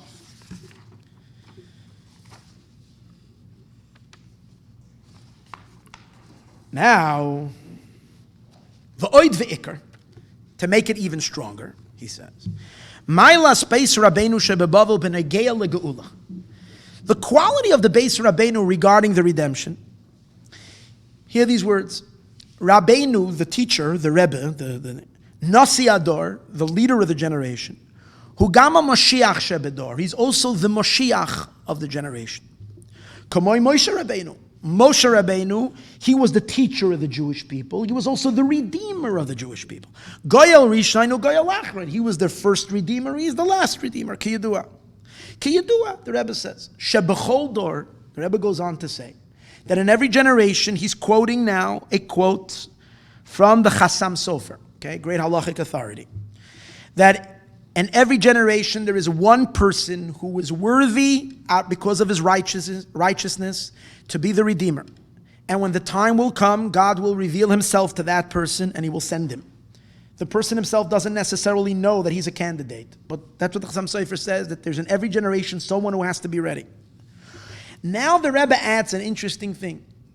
This person who's the potential Mashiach in every generation, the Chassam Sofer says, it's somebody. It must be a tzaddik, but he says clearly, he's worthy because of his righteousness. But it's not necessarily he's a public figure. He might be a very private, hidden tzaddik. The Rebbe, however, says, Umistaber loimar, it makes sense to say, Shehu Nasi Hador, that this is the leader of the generation. Why am I making that leap? Maybe it's Tafka hidden tzaddik. No. It's like the Gemara says in Masechta Sanhedrin, regarding Rabbi Yehuda Hanasi, Rabbi Yehuda, who is the leader of the Jewish people. Amar Rav says, Imen Chaya, if Mashiach is from those that are alive, who kegan Rabbeinu HaKadosh. He's like Rebbe. He's probably Rabbeinu HaKadosh Rebbe. So why is Rav saying it's Rebbe? Because Rebbe is the leader of the generation. So since Rebbe is the leader of the generation, he is the Mashiach of the generation. By the way, the Rebbe in the footnote says that since Rav said it about Rebbe, he's really also applying it on himself. Like the Gemara says that like it's known in Chassidus that when someone is saying something about someone else, it's applying it to themselves as well. Interesting. Fine. So, once we have that what? The Nasi Ador, who is the general soul of all the Jewish people, and all neshamis of the Jew, and therefore the Shekinah resides in his shul. Now, and he's also the Mashiach of the generation, potentially. That if Mashiach comes now, he's the one that's going to do it. If that's the case, he says. So the main inyan of Beis Rabbeinu Shebebavel is to gather, and what's going to happen when Mashiach comes?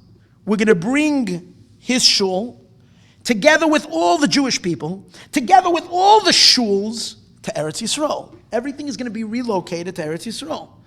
So therefore, v'kivan she'ikar inyan shel Beis Rabbeinu shebebavel ukibitz v'asifis kol habatik knisiyos shebebavel lekavan be'Eretz Yisroel, to bring them to Eretz Yisroel mechubel leBeis Hamikdash hareihu. So this place is loirak hamikdash ma'at. It's not just a small temple for the duration of Golus, but it's here these words, Makoim hamikdash gufei de la'asid.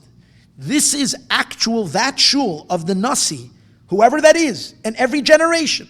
That shul is actually the place of the gufei de la'asid of the future Beis Hamikdash. Shebo yizgala hamikdash de la'asid. Over there is where the third Beis Hamikdash will reveal itself. Umisham yashav liYerushalayim, and from there it will return to Jerusalem. What? In Eretz Yisrael, eventually, yes. All Jews, of course. No Jew will get lost. All Jews will come. Some of them might not want to come. They'll come kicking and screaming. But all Jews are going to come. Those who don't want to go, the Goyim will bring them. And there's a lot of Goyim for each Jew. They will grab him. That's what it says. Those who don't want to go, the Gentiles will pick them up and bring them. They'll bring them. They'll bring them. If they need to bring their houses, they'll bring their houses along as well. But they'll bring them. By Nook or by Crook, all Jews are coming. Okay. Till now we're speaking, okay, whichever that is. Now the Rebbe goes and specifies. He says, based on this, we can say regarding Beis Rabbeinu Sheba Bovel and our generation. What is that? He says, it's Beisoi Shel Kvoid Kedushas Morichami Admin Asidarenu. It's the house of my father-in-law.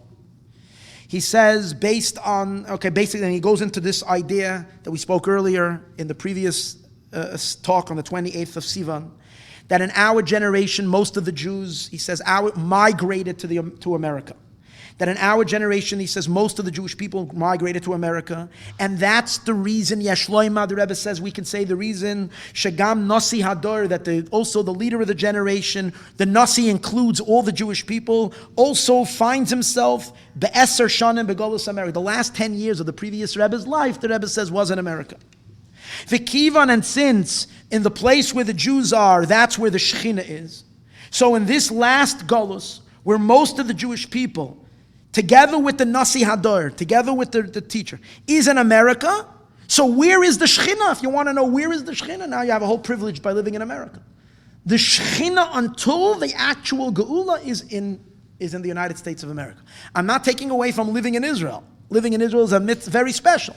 But during the time of Golus, the Shekinah is where the majority of the Jews are. During the exile, that's the United States. Now there is a question, because most Jews are already, I think there's more Jews in Israel today than there are in America. Okay, it actually tipped a couple of years ago. But in any case, the Rebbe said in 1991, the Shekinah is in America. Gol Sagama Shekinah LaGolus America. Okay, fine. What's the reason why the Shekinah is in America? He says, now he goes to what we discussed earlier. Since this is the last generation of exile, and this is the very first generation of the redemption, we're finishing up all the work. And what's the work? That we have to lift up the lowest point of the world to make it holy. And when we lift the lowest, we will lift the entire building. And who does it? Where is it accomplished from? Like we discussed in the previous talk, it's accomplished from the headquarters. What's the headquarters? The headquarters in the lowest part of the world, which is Beis Rabbeinu, from where light comes to the entire world. He says, similar to the Beis Hamikdash, that the Beis Hamikdash had windows from where spiritual light went across the entire world. So too, he says, the house of the Nasi of the Ador that's in America, from his house, light comes across the entire world. Shazah Inyan, and this is the idea that Eretz, to help make all the other shuls, to bring Kedusha into all the other shuls across the world, which make the entire world be holy. Because when all these spots of holiness from all the shuls are all put together. So therefore, Shabbat Yikvu Kol, okay.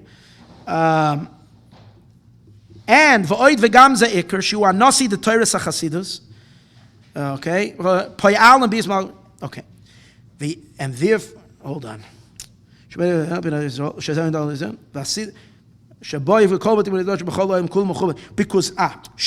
Because in this place will be set all the shuls in the whole world connected to the Beis Hamikdash. Fine. Well, Pizah.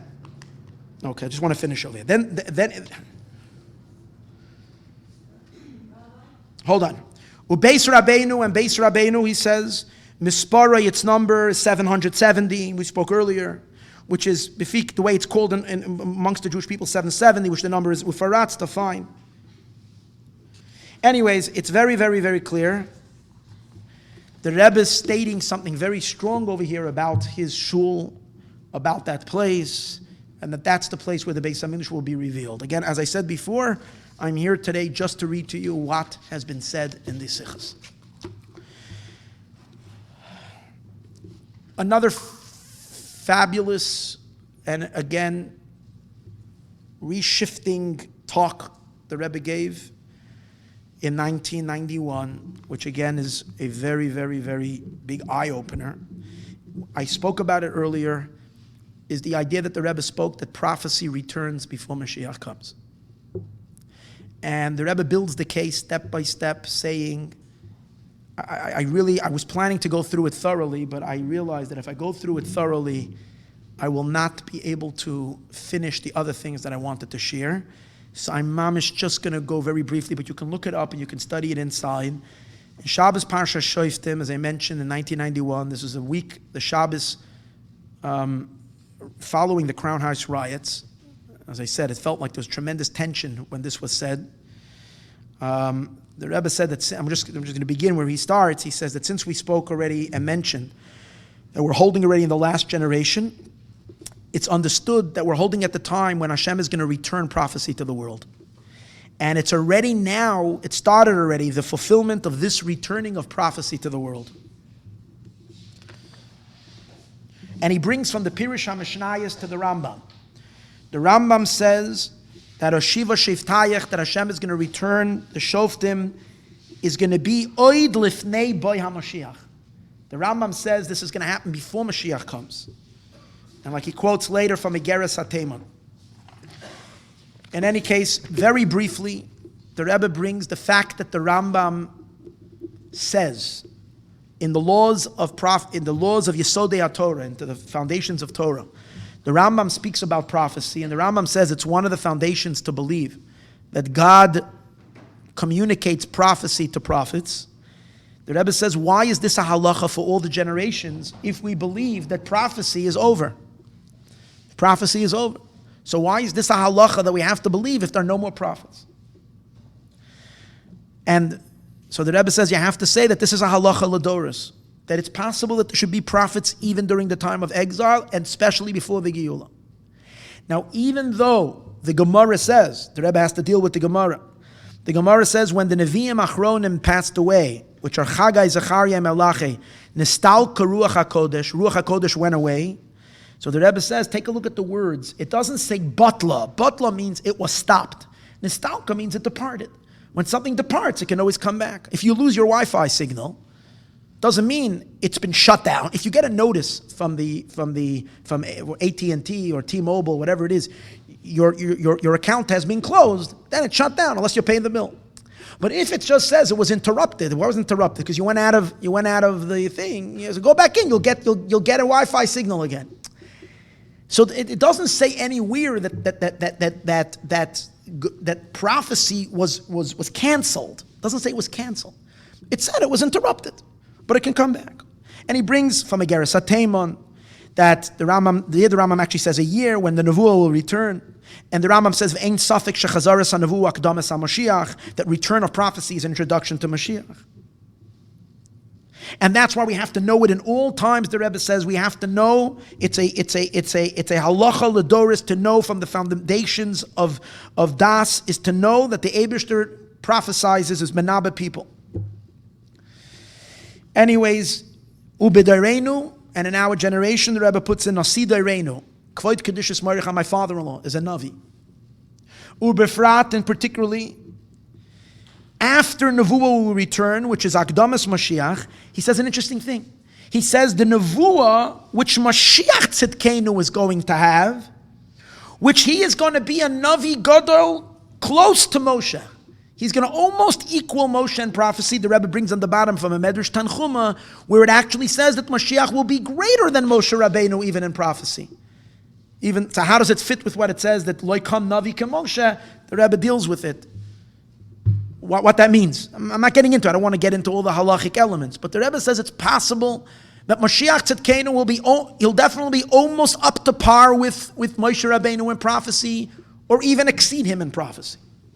The Amr Chazal and Chazal actually say that Moshe Rabbeinu is actually the final redeemer, And we know Moshe can't be the final redeemer because Moshe Rabbeinu is a Levi, and the final redeemer has to be from Shevet Yehuda, from the Davidic dynasty. It means that Moshe Rabbeinu's neshama is going to enter Mashiach Tzidkenu, is going to empower Mashiach. Which means so therefore it shouldn't be a chiddush to us that Mashiach is going to have the level of prophecy of Moshe if he's Moshe's neshama. If Moshe's neshama is incarnated in him. And therefore we have to know that it's possible that there should be a Metzias of Gilead Nevuah by Mashiach before the Geula, as an introduction to the Geula. Okay. Then he goes ahead and he continues. He says, after the Jewish people have already finished the work that we need to do through all the generations, specifically in the last generations, when we also have the revelation of Chassidus, in which we've spread across the entire world through our teachers, our masters, and hear these words, prophecy will return to the Jewish people through our teachers. He's speaking about through the Chassidic masters. Kolosh and Rambam, Gila, Soida, Elavadav, Anavim, the Eibishter reveals the secrets to his servants, the prophets. Zay, Zenin, Navi'e, Darenu. They are the prophets of our generation. And how strong is their prophecy? Biz, Navi, Mekir, Becha, Kamoini. That the Navi will be equal to me, like Moshe. Moshe says, I will appoint the prophet similar to me. In Zenin, Sheftayach, and Yetzayach, from Darenu. The Rebbe brings from the Tzemach Tzedek an interesting thing. The Tzemach Tzedek says in Sefer HaChakira, he says he talks about the Baal Shem Tov, that like him there wasn't from the early days of the early tzaddikim, wonders of wonders, nisim that go out of nature completely.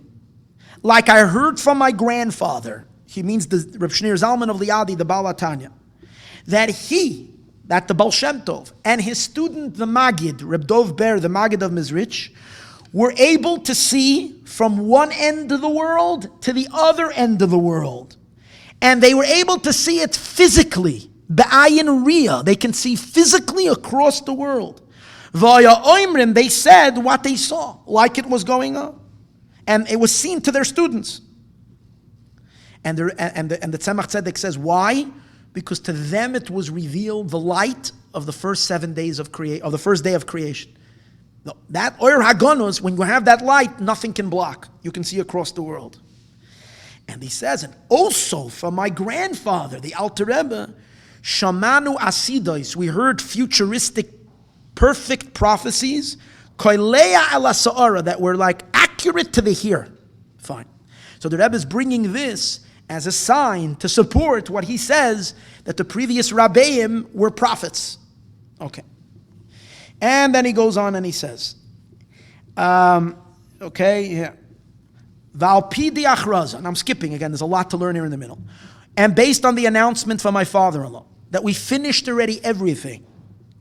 Also, we finished all the work that needs to be done, including, right, all the work that came and inspiration that came from our teachers.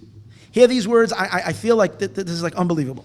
Is Achsher Dara, our generation is more kosher than all the Gemara asks a question. Achsher Dara means our generation should merit things, is more kosher, meaning more righteous than earlier. The Rebbe says, yes.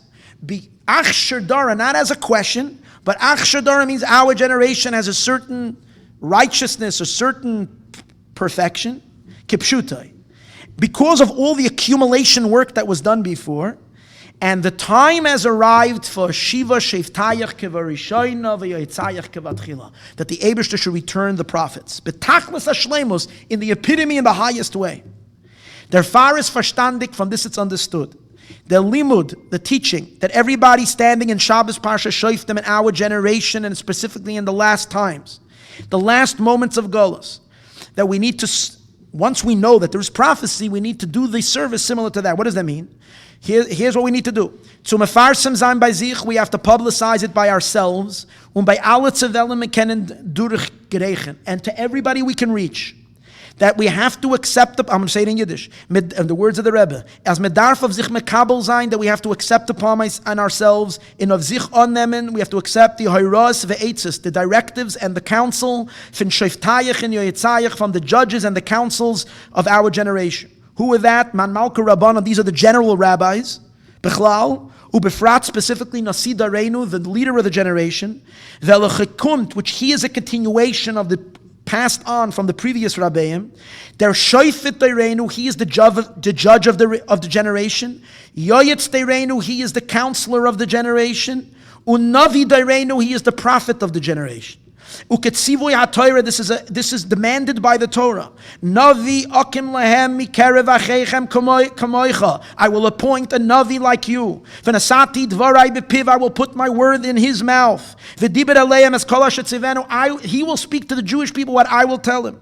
Elov tishmon, to him you should listen. And like the Rambam says, the Rebbe quotes, that if someone has the qualities and the perfections that a Navi needs to have, and he shows signs and wonders, like we've seen and we continue to see in the blessings of Nasi Dareinu, of the leader of the generation. So we don't believe him because of the miracles that he does, but we believe him because of the mitzvah. When we see a tzaddik, and someone who's a trustworthy tzaddik, whose blessings are fulfilled, and many of them are miracles, and so therefore, and he obviously has to tell us that he's a Navi, then we don't believe in him because of the signs, we believe because it's a mitzvah that that Moshe commanded us in the Torah to listen to the Navi. In Nachmer he goes on and he says, if one Navi testified about another Navi, so it doesn't need to be tested and so on.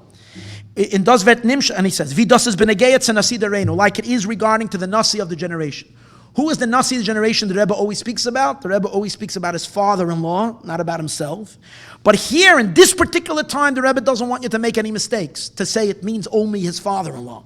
He says, in Das Vert Nimshach, this continues B'dor Shala Achrav, in the generation after him, Al Yedei Talmidav, through his students. Amazing way of the Rebbe referring to himself as the students of the previous Rebbe. Harei Hu, so he is this continuation. He's Becheskas Navi. He's in the chazaka of a Navi, of a prophet, and you can't question him. Medarfim folgen gleich tekef meyad. Even before we have to follow him immediately. Means we have to listen to him, obey him, even before he does a sign. And it's forbidden to rethink and to question his prophecy. Maybe it's not true. The Rambam says that. You are now allowed to test him many times. Once we know that he's a tzaddik and he's someone he's reliable, fine. Shalem Eloi Tenas Hashem. And once we know that he's a Navi, we varim and hear these words. Because we believe in the words of a Navi, not because this is his words, but because das is der Eibishter's reid durch den Navi. This is God's words coming through the prophet. Hatmen di hayra, so we have the teaching, keniskaliel. As medaf mefarsam zan lechol anshe hador, we have to publicize to all the people of the generation, as mod zoiche gewen, that we merited, as der Eibishter hat oisgekliben, that God chose, im emane gewen, and appointed, a Baal Bechira. Interesting why the Rebbe uses this term, I don't know. A person who has free choice. Vos mitzad atzmoi, which on his own merit, on his own, is a shaloi be'erech hecher for an anshe hadoyer. He's beyond, way above, meaning incomparatively above the rest of the generation. But yet, he was appointed to be what? As zol zayin de shoifet, that he should be the judge in the Yoetz, and he should be the councilman in their Navi Hadoir and the Navi of the generation. And he should give eitzos in regarding to serving Hashem for all the Jewish people and for all people, for all of humanity, for everybody. B'chol inyanei Torah mitzvahs, in all matters of Torah mitzvahs, and not only Torah mitzvahs, but in benegayat to allgemein and tag teglich and leben, in regarding to every aspect of life. In b'chol derech echad, even in personal mundane things, in which by a Jew nothing is mundane, everything should have a godly content. And because we listen to him, he's until we come to the ultimate, the nevuah ikris, the main nevuah, the nevuah as le'alta legeula und teikef meyad hine zeh Mashiach ba, that le'alta legeula, that right now is the redemption, that we're instantly ready and that Mashiach is coming. And the Rebbe says on the bottom, Ha'ara 16, again, these are his own footnotes, that he's saying it not as a chacham, he's not saying it as a rabbi who's wise, v'shoifet, or a judge, elo b'tor navi, he's saying it as a prophecy, and which means it's absolute. That's what I said in the beginning today. Once the process of redemption was let out of the box, you can't put the cat back into the box. It's out. The geula is on a roll. The Rebbe then said, it's happening. There is no, and he says it's prophecy. He brings from the Alter Rebbe. The Alter Rebbe explains how come there were many kitzim stated in Zohar about times, end times, when Mashiach will come, and they didn't materialize. So the Alter Rebbe says, because a chacham is not a navi, a chacham sees things in the higher realms. He sees things in the spiritual world. It's possible that he sees things in the world of Atzilus, in a very high, sublime place, but it doesn't necessarily have to materialize in our reality. The difference with a Navi is that a Navi says it in speech. Since a Navi articulates it in speech, speech is physical, means that he draws it down into the physical realm. Once it's been inserted in the physical realm, it cannot remain up there. It has to come to fruition in the physical world. And therefore the Rebbe says, that's why, if achas ka'ados shain oichen dibur, therefore hear these words. He says, lately the Rebbe says, it's the custom to say everything, to verbalize everything in speech. Including as ot kum the geula, that the geula is coming momentarily. Vasal piza. By the way, the Rebbe says, I'm going to conclude the last paragraph. We also have the answer that many people are asking. Many people say, what are you talking about? The geula is coming instantly. How can this be so simple? How will this be successful? What will my members of my family say to this mishigas? The Rebbe says, doesn't say mishigas. Zevel di bnei baya sich anrufen of them. What would my other people, my family, say about this? In was vet die Welt sagen? And what are people in the world and communities going to say about this?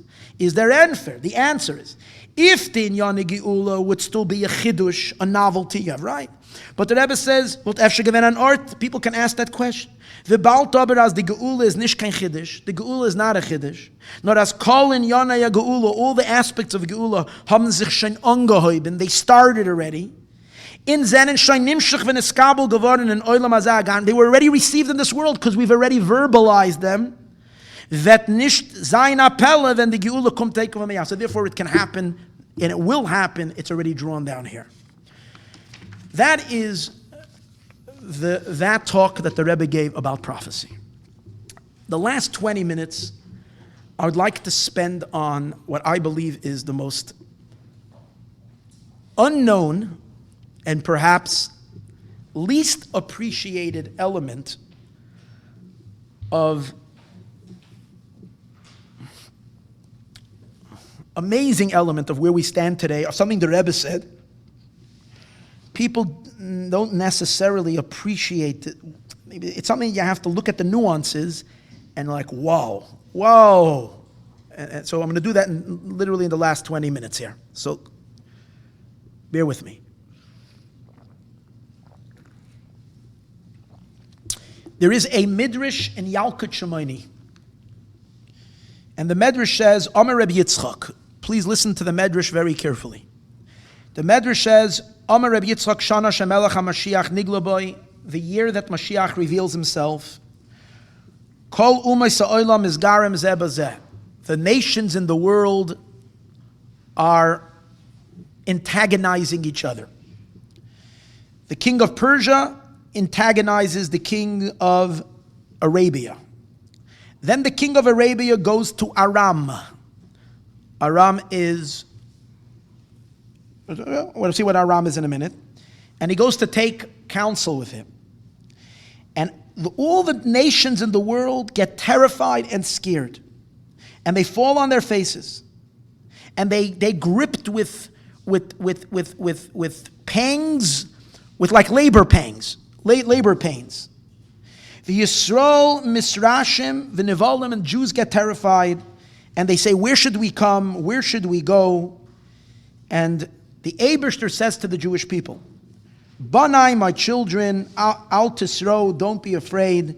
Everything that I have said or done, I've only done for your sake. Higi azman gulaschem, the time of your redemption has arrived. Again, so the Medrash is describing something that's going to happen the year that Mashiach reveals himself in that year. Fine. That's one Midrash. Then the Medrash continues, it's a new paragraph. Shanu Rabbi Seinu, our teachers have taught. Similar, but different. And here the difference. B'shah shemelech HaMashiach ba, at the time when Melech HaMashiach comes, he stands on the roof of the Beis HaMikdash and he notifies the Jewish people and he says the time of redemption has arrived. And if you don't believe me, look at my light that is shining. Interesting dialogue. You have Mashiach coming, speaking to the Jewish people. They don't believe him. You see that? They don't believe him. He has to tell them, you don't believe me? Look at my light that's shining. Do I have to say more about the last two talks that we just gave about the Rebbe speaking? If you don't believe me, what was he be done? Look at my light that is shining. But okay, that's already, I'm sorry, that's my commentary. Sorry, I said I'm not going to give commentary. These two Medrashim were something that the Rebbe kept on repeating, Sicha, many, many times in the year 1991. Now, when you look at these two Midrashim, the difference between them is one of them happens during the year that Mashiach will reveal himself. The second one takes place at the time that Melech HaMashiach comes. He tells the Jewish people something, the time of redemption is right, from the roof of the Beis HaMikdash. Okay? Fine. So these are two announcements. They're not the same announcement. One is an announcement by the Eibishter, and the other one is an announcement by Mashiach. One is in the year that Mashiach comes, and the other one is at the time that Mashiach reveals. Now everybody understands this. Mashiach coming means, how do you understand? Mashiach comes with a shofar, he blows, and everybody gets freilach, and we go run into shul, we grab l'chaim, we dance, they knock out the keyboard, the thing, and in this shul they're dancing, and in that shul they're dancing, and before you know it, there's WhatsApps running around, how everybody's dancing all over, and pictures, and Mashiach is there. That's what it means. That's how everybody understands. Mashiach comes, blows the shofar, the sky turns yellow, pink, and blue, and then blue anyway, and all colors, and things start, the whole world starts dancing, the trees, the earthquakes happen, the whole world turns over, Mashiach is here. That's how we've been taught when we were children, kind of, the situation. It's like, whoa, Mashiach arrived. Maybe not. Maybe it's not as dramatic, at least at the first stage, when the Medrash is talking.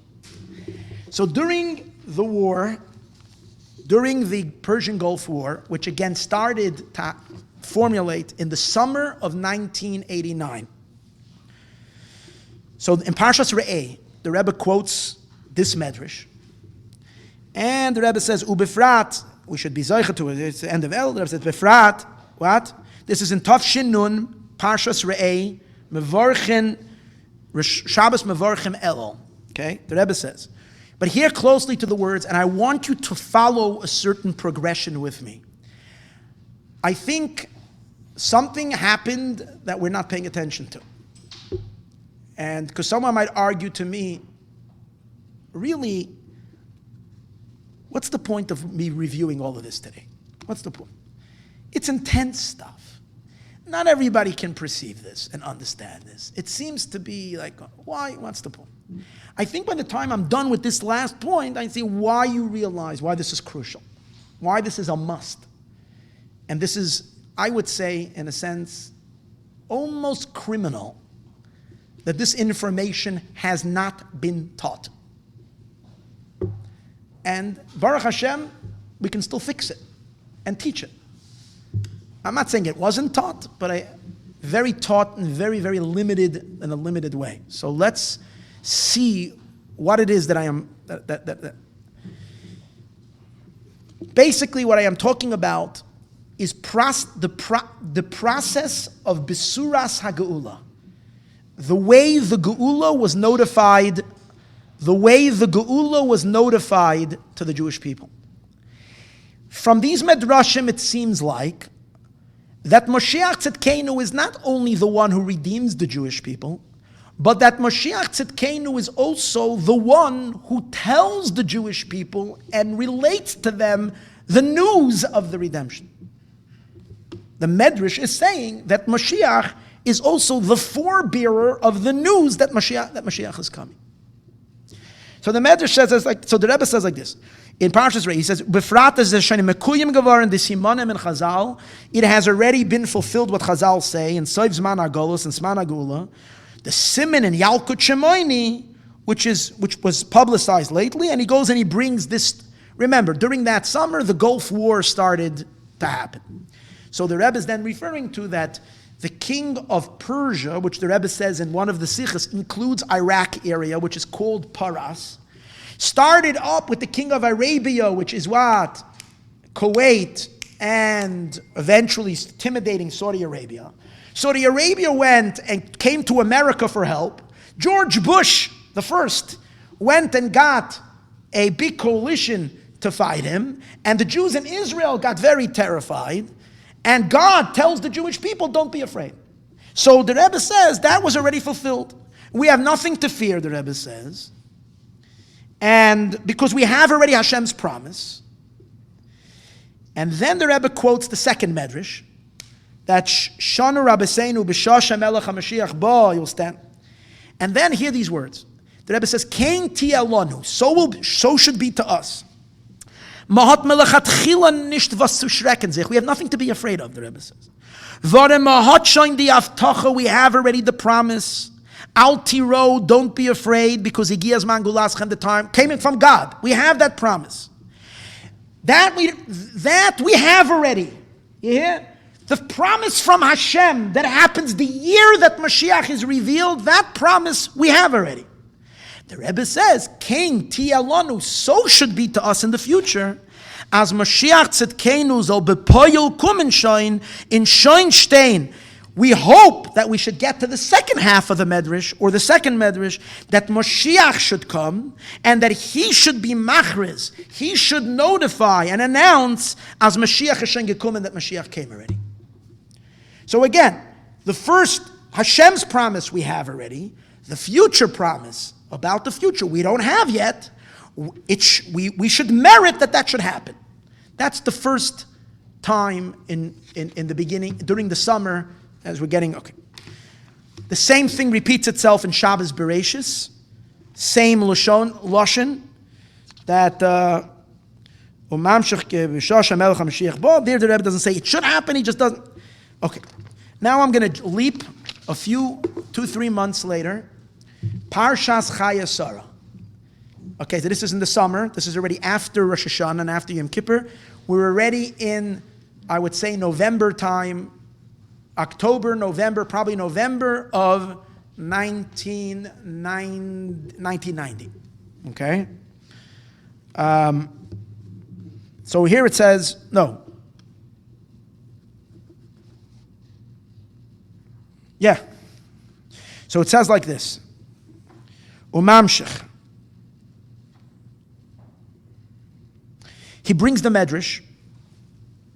Ubefrat, he says we have to be ready that Mashiach is coming. And specifically when we see the events that have transpired and happened, particularly amongst the students, not the students, the offspring of Yishmael, which we know they're very much related to the redemption. These are it's happening in the Arabic world, fine.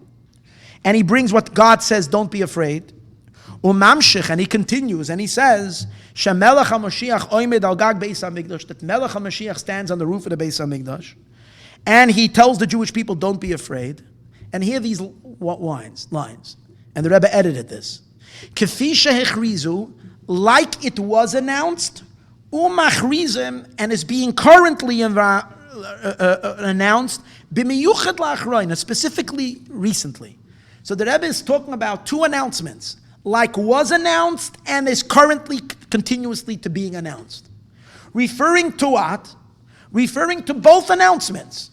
The announcements of the Eibishter, that the time of Geula has arrived, and also the announcement of Mashiach, that Higia Zman Gulaschem, the time of redemption has arrived. Both of them are happening already currently.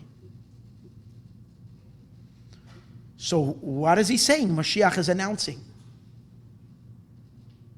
Where is that happening? Male, if you're saying God is announcing, okay, he's a tzaddik, he knows what God is saying, especially that we said earlier, he's a Navi. But what does it mean? It's being announced from the roof of the Beis HaMikdash that the time of redemption has arrived. It's being announced by Mashiach Tzidkenu. But the Rebbe is not talking anymore that this is something that is going to happen, but something that's currently happening now, like it's being announced. So in the footnote, he says, Leheir, just that you should know, why does it say that Mashiach makes that announcement from the roof of the Beis HaMikdash? Why the roof? Because the roof of the Beis HaMikdash is not holy. So that's coming to show you that where is the announcement coming from? Where is Melech HaMashiach announcing it from? From not a holy place. And the Rebbe says it's coming from Chutz Li'aretz. It's coming from outside of Eretz Yisrael. So Melech HaMashiach is telling the world, and what does he say? He tells the Jewish people, don't be afraid. Humble ones, the time of your redemption has arrived.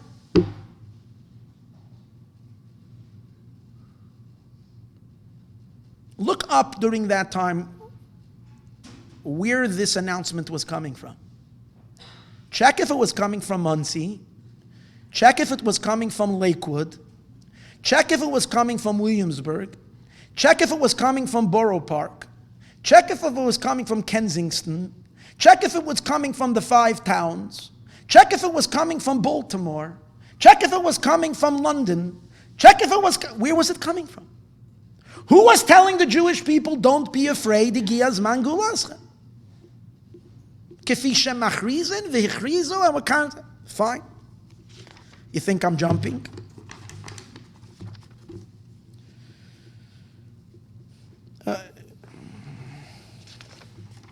I mean, basically, but the Rebbe is saying that this announcement happens during Golus, not during, because after Mashiach comes, we don't need this announcement. It's still, the Golus is still happening. Fine. Shabbos Parshas Nosai, a few months later, it's mamish explicit. The Rebbe says, Shekvaro, we've seen in our in this year, big miracles. In this year, Shebehem Niskaimu, it was already fulfilled. Divrei Ayalkit Shemoini. The Rebbe is not saying we hope, we're praying. The Rebbe says it was already fulfilled, the words of the Yalkit Shemoini. Shana Shemelech HaMashiach Nigloboy, the year that Mashiach reveals himself, the nations fight with each other, Banei Altero, okay, and so forth. And Hashem says, don't be afraid. Umei Az, and hear these words. And from that time, Ubefrat, and particularly, here the Rebbe actually puts a date to something that happened. B'chodesh Nisan, in the month of Nisan, Chodesh HaGeula, this is taking place in Sivan. So this is 2 months later. The Rebbe says, in the last Chodesh, in Chodesh Nisan, the month of redemption, we're already standing in the time B'shah Shemelech HaMashiach Ba. Not in the year that we're hoping Mashiach will reveal himself, but that the actual time that Melech HaMashiach comes and tells the Jewish people, and he says, Hanavim Higia Zman Gulaschem, the time of redemption has arrived. So the Rebbe said 2 months ago, we've already experienced that Melech HaMashiach comes and he tells the Jewish people, don't be afraid, the Geula is here. In general, the Rebbe never speaks about dates in the past regarding Mashiach.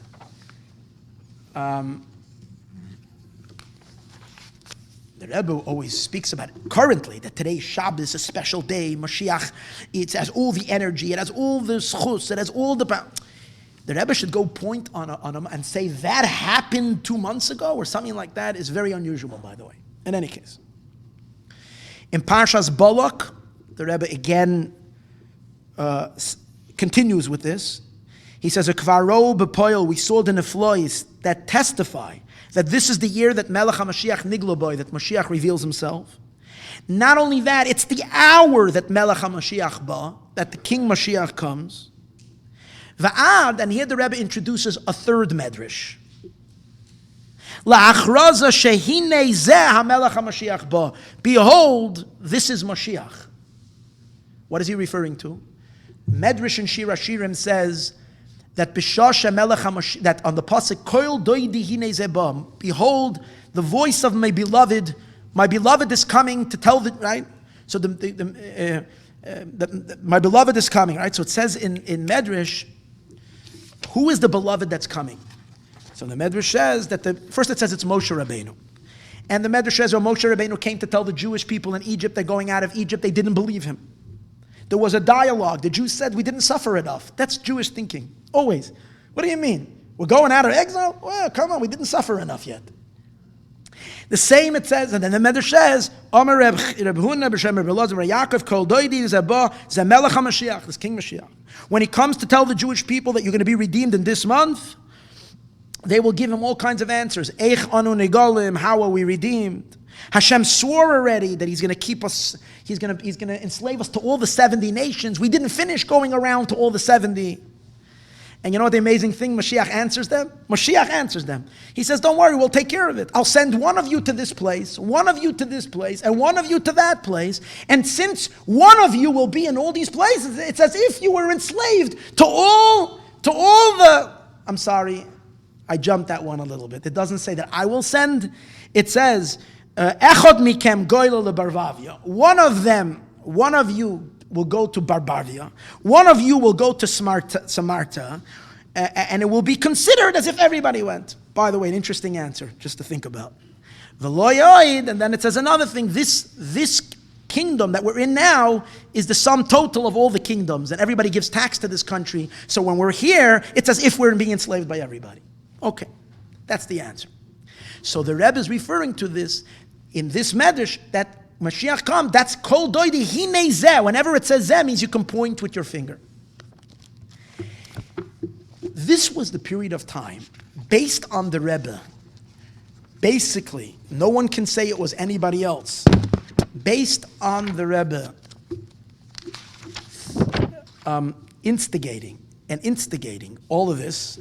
Not only that, but the Rebbe adding fuel to the fire and throwing kerosene to a fire that sometimes went down a little bit, and then whenever it kind of calmed down, the Rebbe would say another sicha that would throw Chabad into like, whew.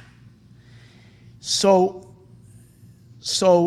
as a result of that, Chassidim started becoming, it was always a belief amongst Chassidim that the Rebbe is Mashiach. But it was always kept at a bay because the Rebbe never let it to be publicized. The Rebbe never said it's not true, but the Rebbe never allowed it to be publicized.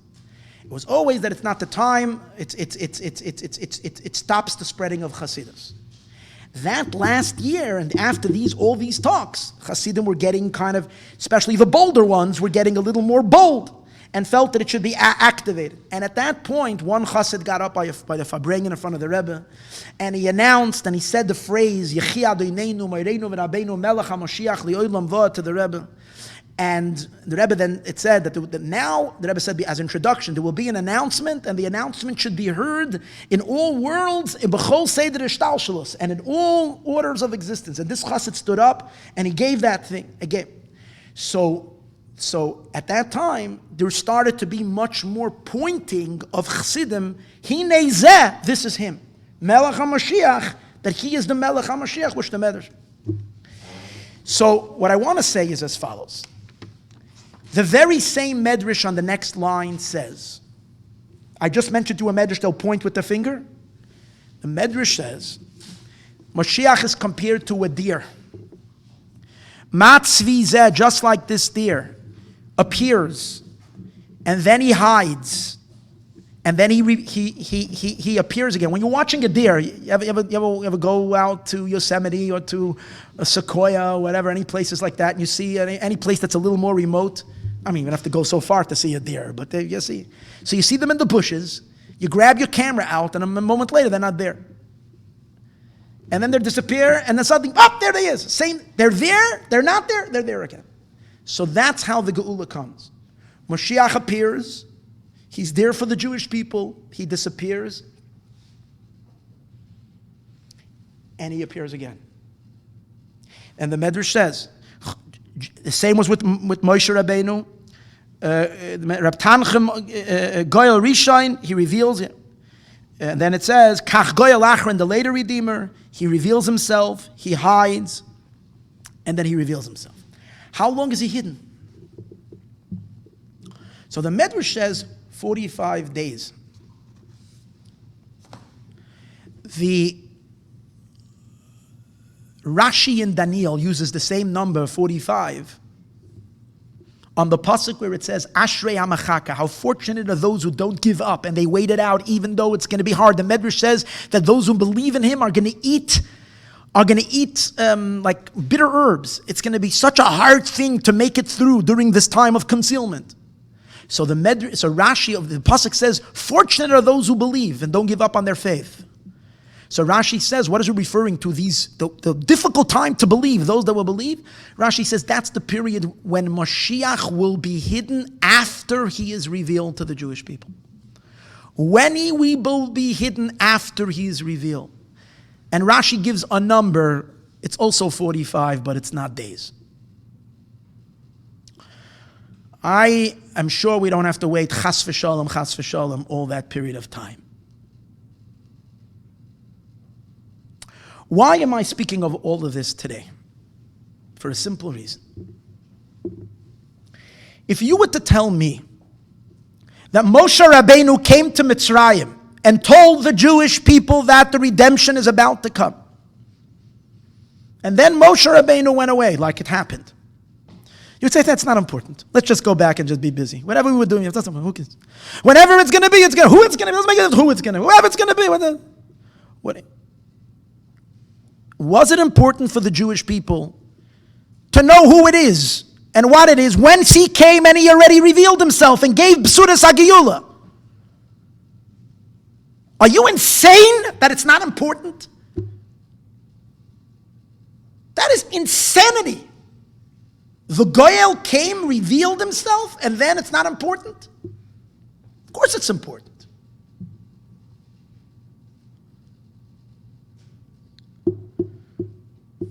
The Rebbe gave a B'suras HaGeula. And I'm going to read to you one last statement. And by the way, he explains why it happened when he's 90 years old. You have it in the next Sikha. This happened when the Rebbe reached 90. Now, before I continue, the Sfas Emes says, this is very important, the halacha. Sfas Emes says we have to differentiate between Geula, between redemption, and Bias Ben David, and when Ben David comes. There is two things. There is Mashiach's arrival, and then there is the redemption. It doesn't necessarily happen at the same time. Sfas Emes and Masechtas Rosh Hashanah, Bias Ben David L'chud, Ben David comes at one time, and the Geula L'chud, Geula comes at another time. He says it's possible, and he proves it from Moshe Rabbeinu. And then the Sfas Emes says, so it will be when Mashiach will come. He says it's possible, and then he says, V'chein mashma me'medrashim. So it implies from the Medrash that he will reveal himself, and that's called Bias HaMashiach already. After that, we're waiting for the Geula. So the Rebbe says over here, why did it happen at 90? The Rebbe says, Lo hoyer, that the Jewish people were redeemed. In Mitzrayim, we were redeemed through the letter Pei. Pakoid, Pakadati, which is the letter Pei. The future redemption, we're going to be redeemed through what?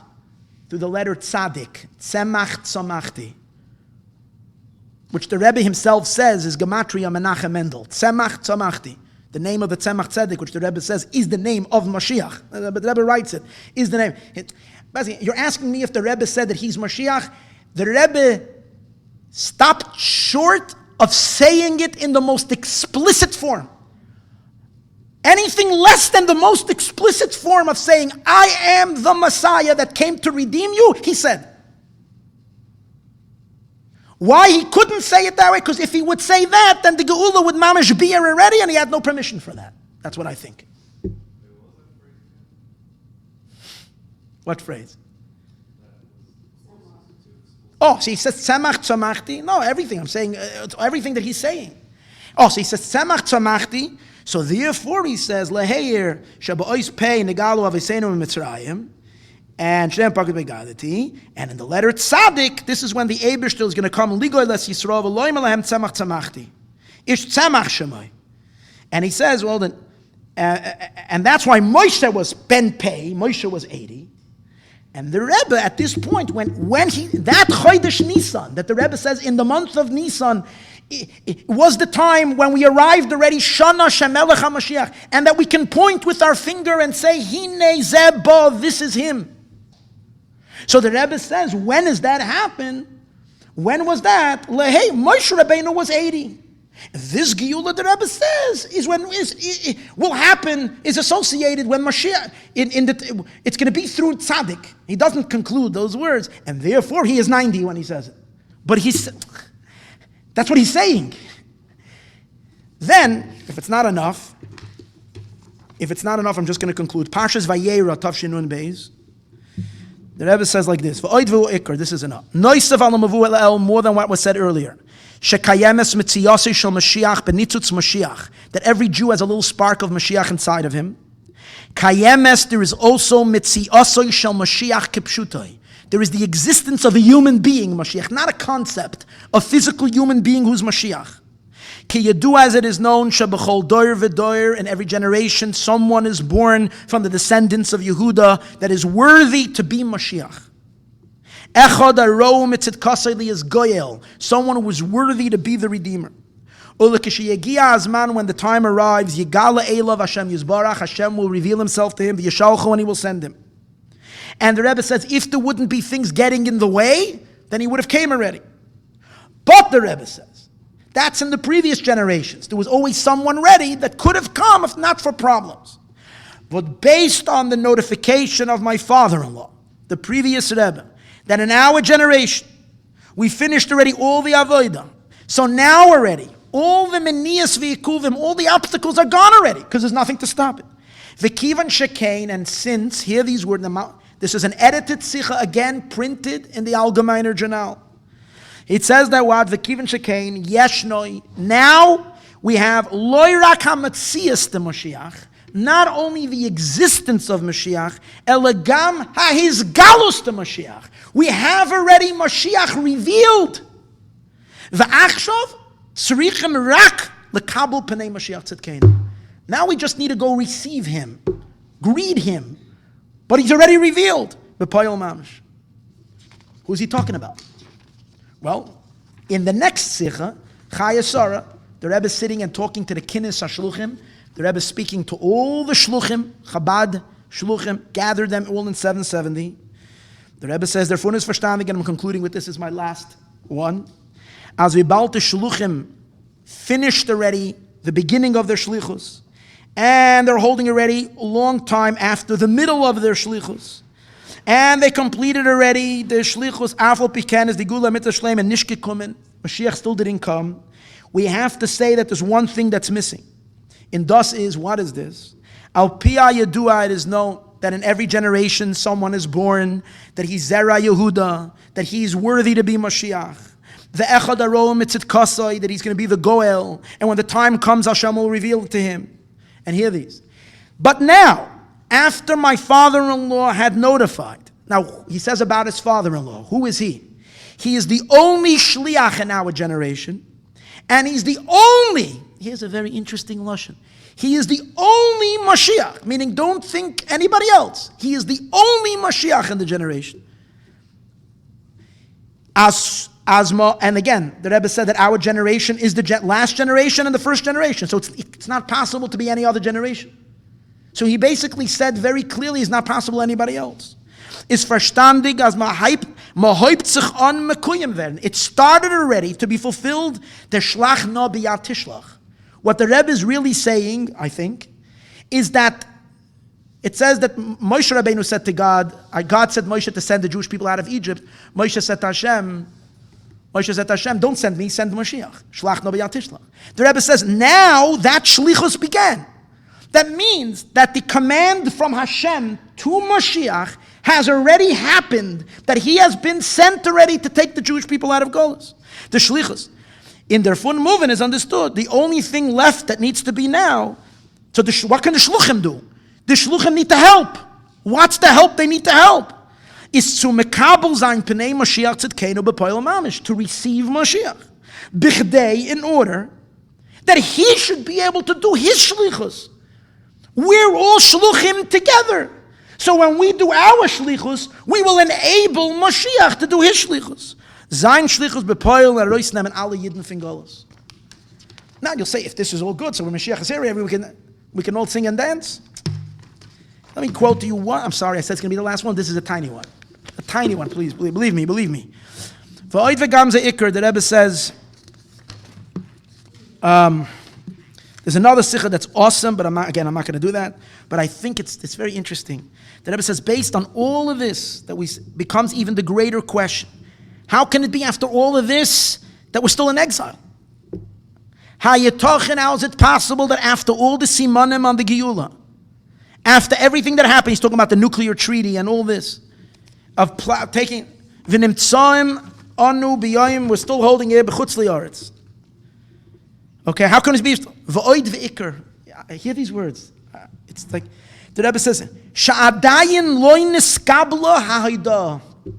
It has not yet been received the go-ahead, the green light, the hatzivoy and the commandment, unesinas koyach and the empowerment, the va'asuli migdosh v'shachanti b'soicham b'negei lebinyan beis hamikdash hashlishi. It still has not been received God's green light to go build the third temple. Clearly the Rebbe is saying, I am waiting for the green light coming from the Eibishter. He's saying it hasn't yet happened.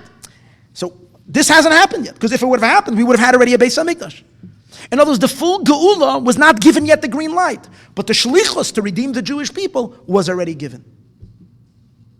Summarize it all after everything.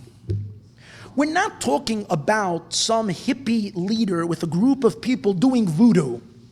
We're talking about the Lubavitcher Rebbe, the end of 7 generations, who his father-in-law single-handedly took down communism, who him and his Chassidim spilled blood to save Jewry, who he alone is responsible for Judaism thriving in this world. He alone is the one who saved the Jewish people from assimilation. He is the only one who spread Yiddishkeit across the 4 corners of the world. He is the only one who teaches the deepest secrets of the Torah. Rashi, Kabbalah, Rambam, who knows what. He cares for every Jew with an infinite love. That's who we're talking about. I'm not talking about some yuchel somewhere. He says all these teachings. These are not the only teachings he says. You have thousands of the deepest, mind-blowing teachings, opening the Torah in a way like we've never seen. And he says this, he's pouring his soul out, saying again and again and again, I'm telling you something.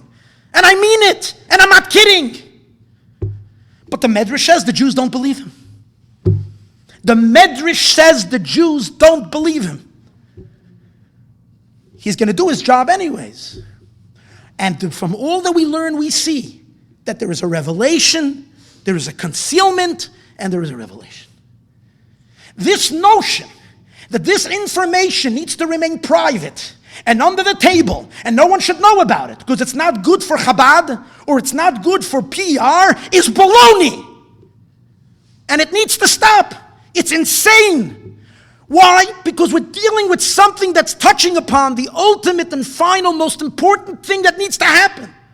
We have to take this numbness and this indifference and this making peace just because we have sushi and just because we have all the stupidity of exile. We don't have the Geula. We have to realize that it's important that we recognize what's happening. And when you look at the global events that I discussed earlier, all those global events that are happening now with Trump and the whole transformation, it's following to the T everything the Rebbe said. And who is the ones whose name, I'm going to conclude with this, whose name is being mentioned on the White House lawn?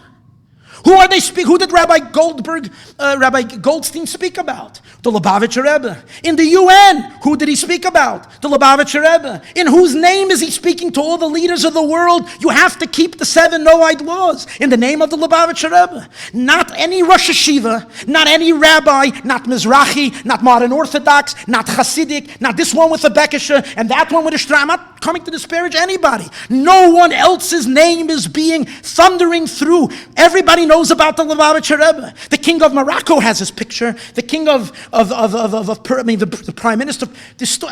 They all know who he is. This is the figure, and he's the only one.